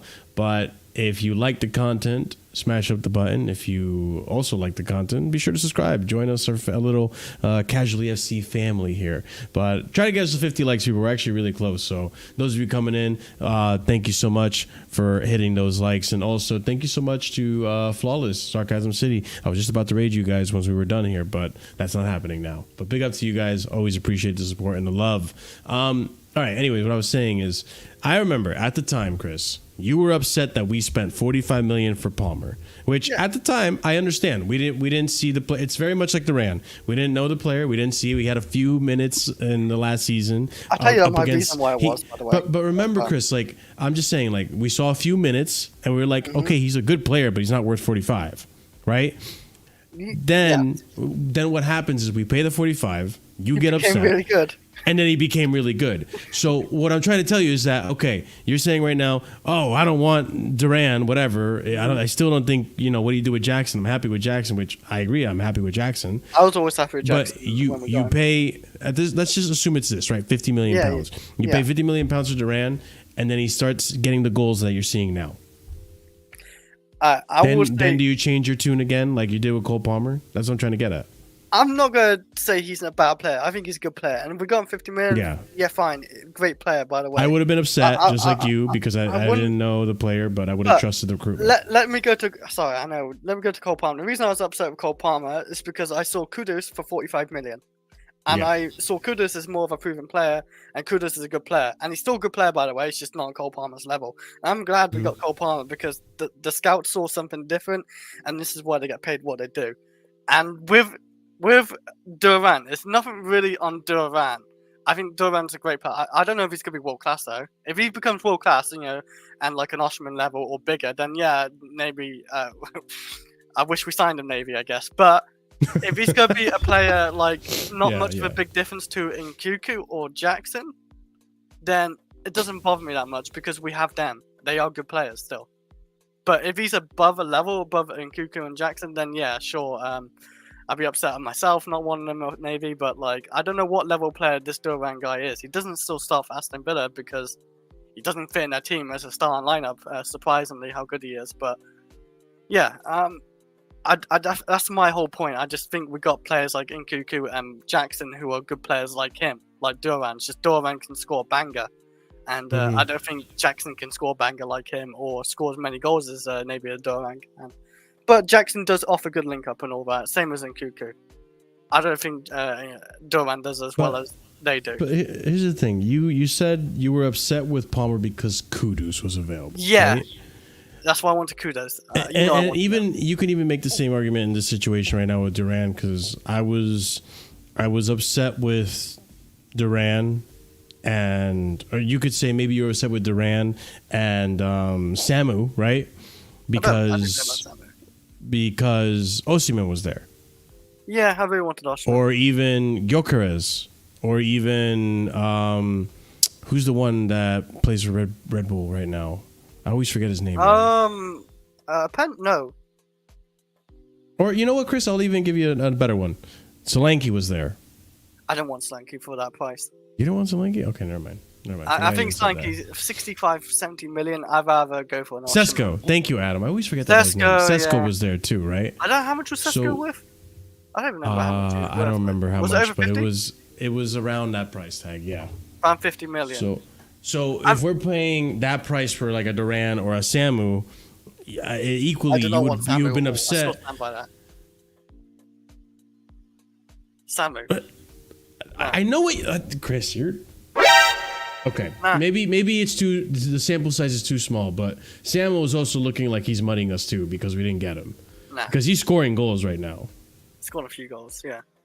He literally bullied United, which Who doesn't I know bully it's that United. club? I know, but still, this is a player I that can see is the like 7 what, so far. 20 fucking years old and he's bullying United like it's nothing. Like Samu, let me look up Samu's stats. He's actually doing really good in Liga NOS right now. Samu Omaridion. I'd rather Duran over Samu though. But I'm not telling you Samu over Duran. Like at the time, you probably were upset we didn't go, that we were linked to Samu or Duran because there was Osimhen. I'd rather Felix as well over Samu. I was glad we got Samu over, Felix over Samu because Felix is a 10 and we needed that more over a striker, I felt, because we already had 2 strikers. As a backup anyway, because Felix was a backup to me. Samu right now has 7 goals in 7 starts. He's scoring a goal per game. I mean, Jackson's got, 6 goals in the Premier League? And that's the Premier League. So, that's why I say I don't miss it. Chelsea fans really love Duran right now, but I don't think we need him. I really don't. I could eat my words about it if he becomes world class and shit, like, really good. Yeah, sure, but I still stand by it. We don't need him. I'm standing by it. He's not a bad player. He's not a bad player. I just think we need a backup striker. I know you see Nkunku as a striker. I don't. I think Jackson's a backup. I think Jackson could become a main striker, and Duran could be his backup. Because I genuinely, you see Nkunku as a striker, I don't. I like Nkunku. He's got finishing ability, but I'd rather him as a 10. I agree. I just think Nkunku, he can just play anywhere. A 10. Maybe left wing striker. But he doesn't do the same thing that Duran or like a Jackson does. No, like the reason Jackson starts over him is because Jackson can press. Jackson can, do defensive and all that shit. Yeah, go ahead. 2025, we will get a striker what will compete with Jackson for 65 million, who is proven as one of the best strikers in the world, surely, and for a good price, sure. I think. So, I still stand by it. I don't want Duran. I want Osimhen or something, and have Jackson compete with Osimhen. Or my dream was Martinez, but I don't think Martinez would probably suit Chelsea. Probably not. But I really like Martinez. No, I get you. But to finish off this topic, former Chelsea target John Duran has signed an extension with Aston Villa, aka we're not going to sign him anymore. His price probably skyrocketed with his appearances. Obviously, receipts here from PYS, who genuinely having a laugh over the pain at John Duran and Samu as our 2 main striker targets after last season's troubles. He's crying anyway. He's crying when Lewis Hall left. When Lewis Hall left, we got rid of Lewis Hall. This is true. Where is he now? Chris, you should be crying with him too, because it looks like you also were like, oh, I can't believe we lost our Messi. We lost our Messi. You never know, because if Duran, thank you. I was just about to say, Keyshawn, Duran for his age, if you make him your starting striker, bro, if he decides, because that's the thing too, right, Chris? I agree with you. We haven't seen enough, right? We've seen him come as a sub. I want to see what he looks like. Bro, he's up against Ollie Watkins. Yeah, and he's up against Jackson. Okay. Not saying he's good. That's fine. That's fine. I get what you're saying. But who knows? We get him into the team this season, right? He's a backup to Jackson. We never get Gui, okay? We never get Gui. Hey, Gui 5 million. Good flip it. No, I understand. Yeah, Gui for 5 million is a great price. Maybe? No, I get that. I think potentially, he does have potential. But I think you get that striker. You see his potential. He has the ability to score goals. He gets you a good amount of goals. Let's say he gets 10 GAs for a season with Chelsea, right? The next season, he develops. He gets better. Bro, you're making a monster. It's a monster in the making. And then you have your striker in 2-3 years. You let it cook and marinate. And then you have your starting striker. That's the way I'm seeing it. I'm not seeing immediate impact. You think Duran, start striker for Chelsea in the future. I just... Could. The potential. It's too hard to say. I'd only eat my words if he becomes a 20 goal plus season guy, and we get Osimhen that's worse than Duran, right? Mhm. If he does worse than Duran, then yeah, I'm gonna eat my words fully with that. But like, Duran's a good player. I just don't think he's needed at Chelsea. He's a fine player. I'm not saying anything bad about Duran because he can No, score I from understand miles you're out. not. I'm just surprised that you still wouldn't take him now, even if he was the same price. No, I'll hold out for Osimhen 65. Yeah, I think that talent is that. Sorry. And listen, I just don't think Osimhen is showing me what Duran is showing me. I'll be so honest with you. But listen, I'm not looking at. I don't watch I Turkish think they're very football. similar. They're just goal scorers. Yeah, man. Yeah. I don't see with Duran. Oh my god, technical abilities when real life. I just think he's a guy who can score. Maybe he's a better long shooter than Osimhen. I'm not too sure to be honest, but that's about it. He's got a good, powerful shot though. He's got a great. His shot his shooting is powerful. Ooh, Duran? Yeah, he's got a power shot on him. Yeah, no, he's got a great Way he shot on hits him. it. Let me actually look at. That's the one thing I knew about him before. He has a great power shot before last season. Chris. That's it. Well, actually, this is not bad.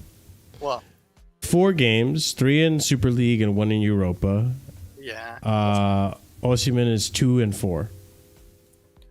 Oh, in 6 GNA versus Samu, who has 7 goals in 7 games, and Duran, who probably has somewhere up there. I don't know. I know what I get from. I think I know what I get from Osimhen. I think I do for 65 minutes. I don't think we're gonna be even thinking that's a bad price. What could have been? It could have been 100 million. Right, Keyshawn. Yeah, But I don't know. If Duran becomes a better player than Osimhen, then maybe I ate my words about. But that's about it. Okay, how about this? Let me ask you this. Let me see where you're at with this. Yeah, And then I got one final topic, and then we'll wrap it up, or I'll wrap it up if you stay. But yeah, I committed.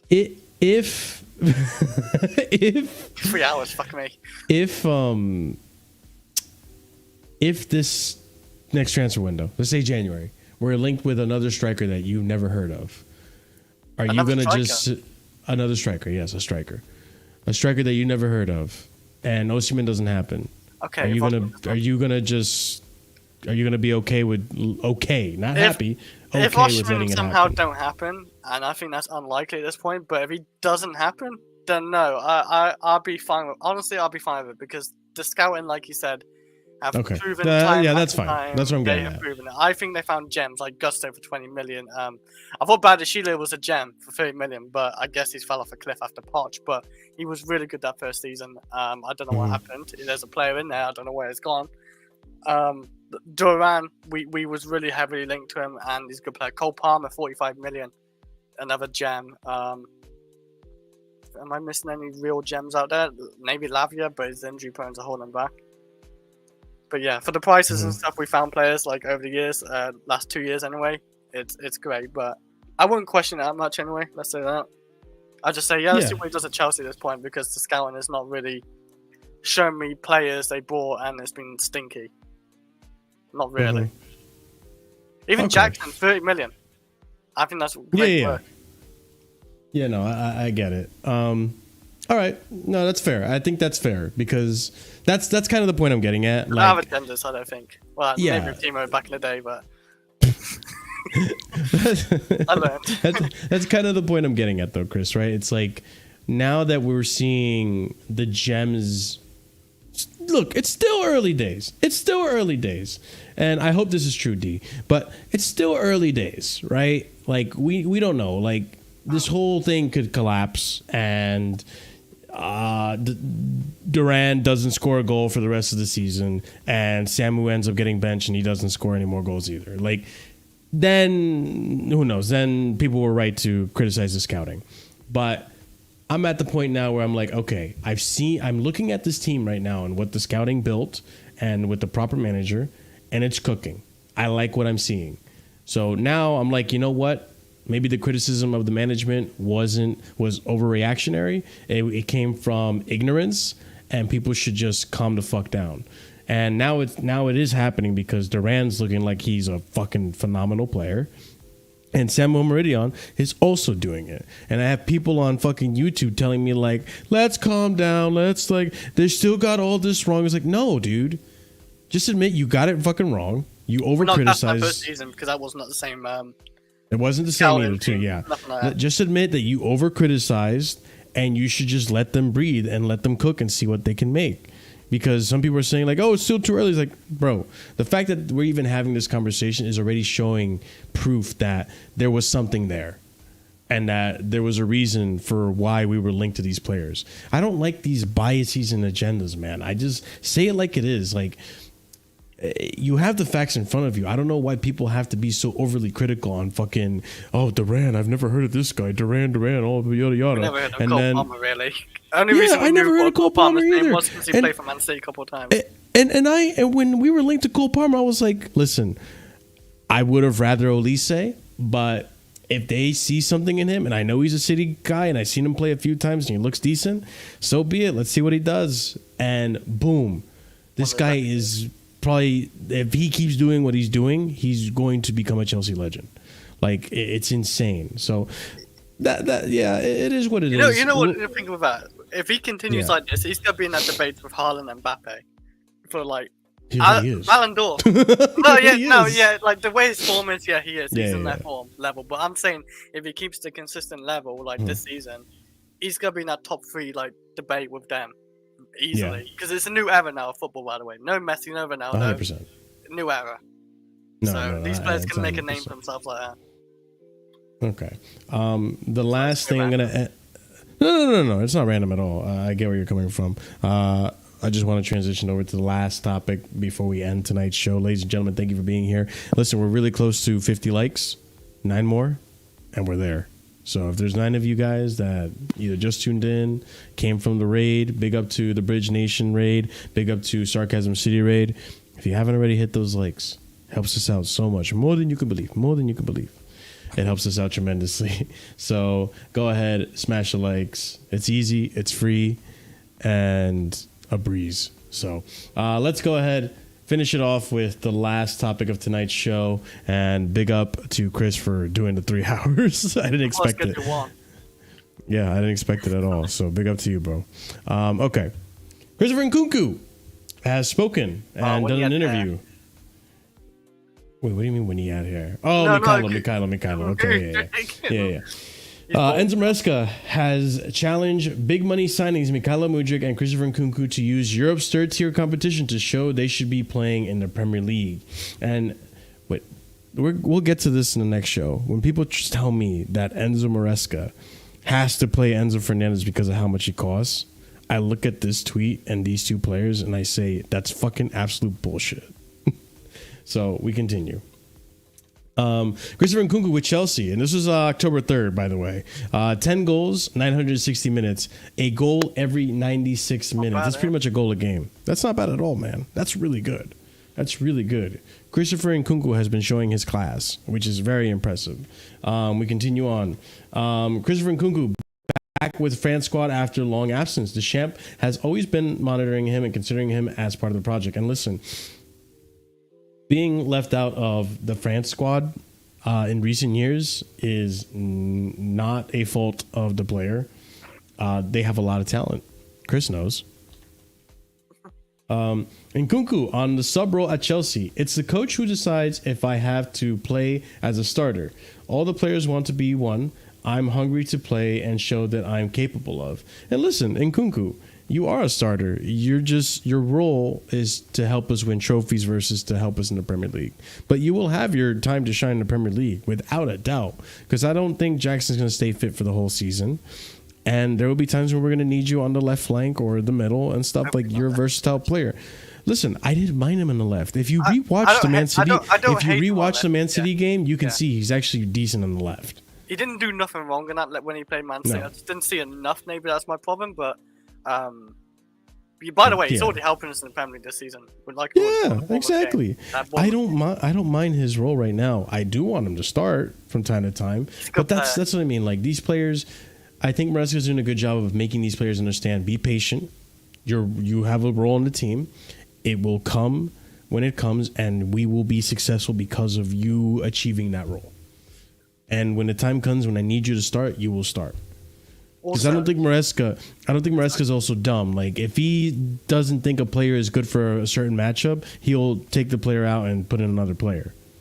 With the last 2 seasons he's had of injuries at Leipzig and Chelsea, it's probably good for him actually not start every game. because Yeah, you want to agreed. take it easy with Nkunku as well. So it's good for that. Maybe that's a part of the reason why he doesn't start every game as well or play every game, right? Because he's gone through massive injuries, and this season looks like he can stay fit. The way we're playing him anyway, it looks like he won't get any injuries. Hopefully, touch wood, obviously, but. Yeah, I get that. More quotes here from Nkunku. I'm very happy to return to the French team after more than a year of absence. Antoine Griezmann, who was ahead of him, and that's no chicken nugget Chris, you know what I'm saying?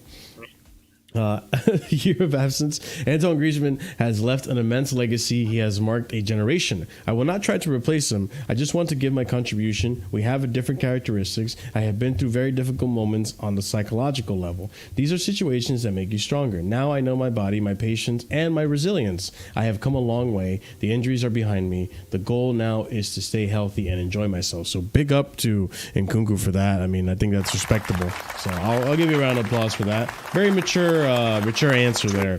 You continue on. I feel the closest to the goal to Nkunku. I feel the closest to the goal to find the dangerous spaces. After that, we must be able to adapt to different systems. The most important thing is to adapt to the coach's instructions. I'm hungry to play and show that I'm capable of. And I like this. I like that he is hungry. I like that he is not complacent. I like that, he's needing to fight for his spot. Because that's the other thing too. Like, people don't understand this too. Nkunku doesn't press and doesn't move as well as Jackson does, and that is why, and defend, I should say as well. That is why Jackson has been playing over him in the Premier League. I think until Nkunku improves on that, which he is improving on that. We saw his goal against Barrow, how he pressed the goalkeeper and ended up winning the goal, dispossessing him. That is the defensive aspect of the game, right? He ends up getting his goal. We need Nkunku to do more of that because Jackson does win tackles. Jackson does dispossess the opponent in the opponent's half. He presses. He's aggressive. That is a defensive aspect of the game, and as we've learned from Maresca takes into consideration defensive actions and defending when it comes to not having the ball, what you do off the ball, which is why Nani is still starting over Neto. Nani has improved drastically when it comes to defending. And we'll discuss Nani in the next show. We continue on. The final tweet I have here is in Nkunku. The champ knows me well. I try to be efficient as possible. Whether I start or not, after that, there is a club coach who makes his choices and we must accept them. And I think this is very mature of him. And it's a good way to look at it. I think he does need to start more games, but I think there is a time and a place for it. And Maresca knows when that's going to be, and that's his plan, and up to him to develop it. Listen, Skolex, I've been deprived of top 4 Chelsea for the last 2 seasons. Allow me to get a little gassed, okay? I'm not super gassed, but allow me to get a little gassed. But also, it is him starting, by the way. Like you said, he's not a natural striker, but like I would love.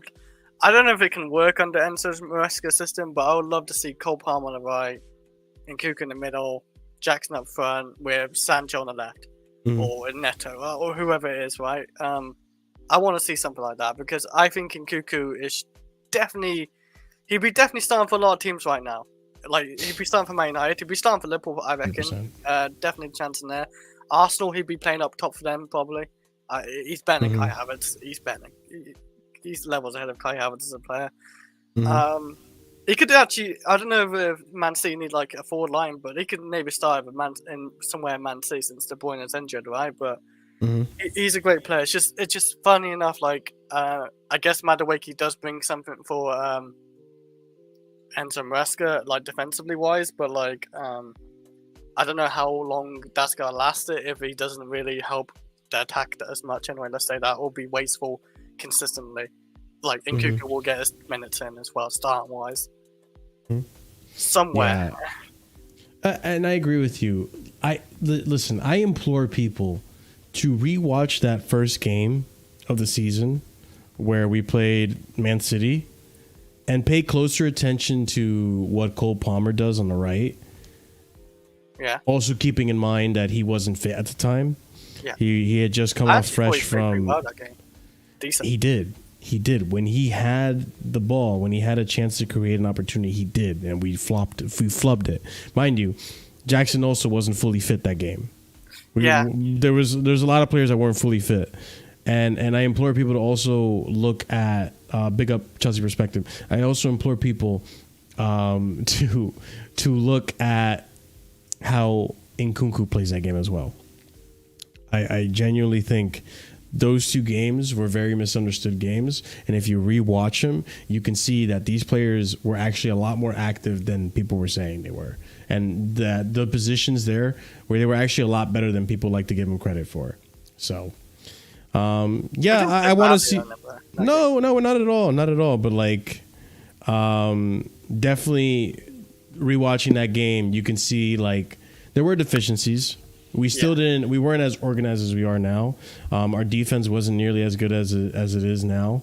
But we made crucial errors in that game at the back. We did. We made huge crucial errors that cost us the game. And again, Palmer did play on the right. People are saying that. Yeah, he's good on the right. People just want to think that because Maresca played a certain way at Leicester that he isn't willing to change. Sure, exactly, that's what I'm saying. Like that's why KDH can't get in his team that well, because he doesn't play the same way. Exactly, that's what I'm getting at. And people want to say that, but if Palmer were to play on the right, Maresca's not going to want him to tuck inside. I disagree. I think he just wants Cole Palmer to do well and to fit to the system to an extent too as well. Like obviously, don't just be a maverick and jeopardize things, but you need to be able to defend if you're going to play on the right. But I think one thing about Cole Palmer, he doesn't like tracking back as much, but sometimes he still does though. He still does. Yeah, but sometimes you have those players, and like Eden Hazard, I don't like defending. I just pass me the ball and I would create something. That is literally Cole Palmer in a sense. Give me the ball, I will create something from crossing it, through balling it, scoring it. Like he would just create you something. And sometimes you just got like those players in midfield or like other players just got to work a little bit extra harder because you got a player like Cole Palmer. That's how I view it. Like how we used to be Chelsea when we was winning Premier Leagues with Hazard and Costa and all that. Players behind Hazard had to work a bit harder, and it's worth it. So yeah, maybe I'm just waffling there, but no. I think you're right, because when you have a player of that magnitude that is that good and can carry a team on his shoulders, then you, depending on the manager, obviously, either you build a team around him, which I think Cole Palmer, you can build a team around him, but I think with the amount of talent that we've recruited, we can just overall build a team that is talented across all parts of the pitch. So we don't necessarily have to depend on one player. And that's what I was getting at in earlier streams too, where like I don't think this Chelsea team is dependent on a Cole Palmer like it was last season. I think there are games where we will have Jackson step up. There are games where we'll have Jaden step up. There are games where we'll have Moises Caicedo or Enzo step up. It doesn't all have to be Palmer FC anymore. So yeah, we got too many good players around the pitch. We can just rely. We're gonna still rely on Cole Palmer more. Like that's just gonna be a fact. Like he literally can save us from like Brighton. He literally saved us that game. He could have scored 6 that game as well, weirdly enough. But he scored 4 that game, and that is just Cole Palmer having a Cole Palmer show. But yeah, and that's the type of player he is. Players around him as well, so I'm not gonna forget exactly. That. Of course. But. That being said, ladies and gents, that's it. That's the end of the show. Big up to all of you guys for hanging around. I want to end off with 15 now. We're fine. We went over time anyways, so Sancho needs to be more selfish in the ball more often. Yeah, maybe. Ladies and gents, man. We say about not Nkunku, Madueke. I'm pretty sure I'm gonna be back Saturday. We're gonna have a stream on Saturday. We're going to react to a video. We haven't done it in a while, and now everyone's doing it, and now I feel like you're left out. I'm left out. So I'm going to react to... I have a few videos that people have sent in. If you do want to send in videos, you can send them in through Discord for me to react to. But we have some interesting videos that we're going to line up, and I might even do some pre-recorded stuff, but we'll see. Yeah, there's some videos to react to. We're going to react to one of them on Saturday. Sunday, we'll be back with the other part of this show, which this is a really lengthy show. There's more topics I wanted to discuss. There's 3 hours. another 3 hours of show on Sunday. So come back on Sunday for the Casually Chelsea show. You're gonna have to rewind everything CW. Excuse me. But yeah, tune in Saturday for more content. We'll react to some videos. Go ahead and tune in as well on Sunday for another Casually Chelsea show. I will be leaving in a week, ladies and gents, so there won't be Casually Chelsea or the Casually FC channel won't be active for about 11 days, 10 days, from the 18th to the 28th, pretty much. I won't. Listen, I need a break. Right? I'm only human after all. He does all the editing. He's here every time. I do everything, which is why when you guys show up, I ask you to wipe your feet at the door and smash those likes. And I also ask you to subscribe if you haven't done so already. And hit the bell notification to notify whenever we go live. And check out the links in the description. And leave a comment down below in case you are watching in the future and would like to, have your input on what we discuss. All this for free $99. Also, if you do want to help out, you can also check out the memberships. There's 4 different tiers starting at 99p. You get some fun emojis with all the tiers, different perks, more perks to come with the more memberships and the more subscribers we get. And also, one of the perks of the memberships at the proper casual tier and higher is you get a shout out at the end of every show. And hey, guys, you guys don't go without being noticed, even if you are just a regular and whatever. But I feel like if you're going to chip in to really help out the channel, I want to at least give those guys a shout out, let people know, these guys are MVPs.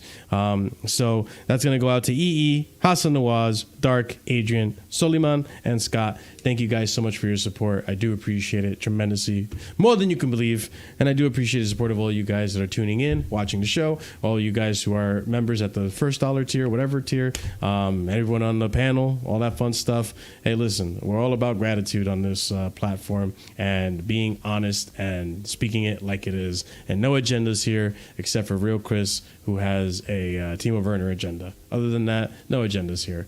But ladies and gents, that being said, y'all have a wonderful night, and we'll see you again soon. Stay casual. Peace.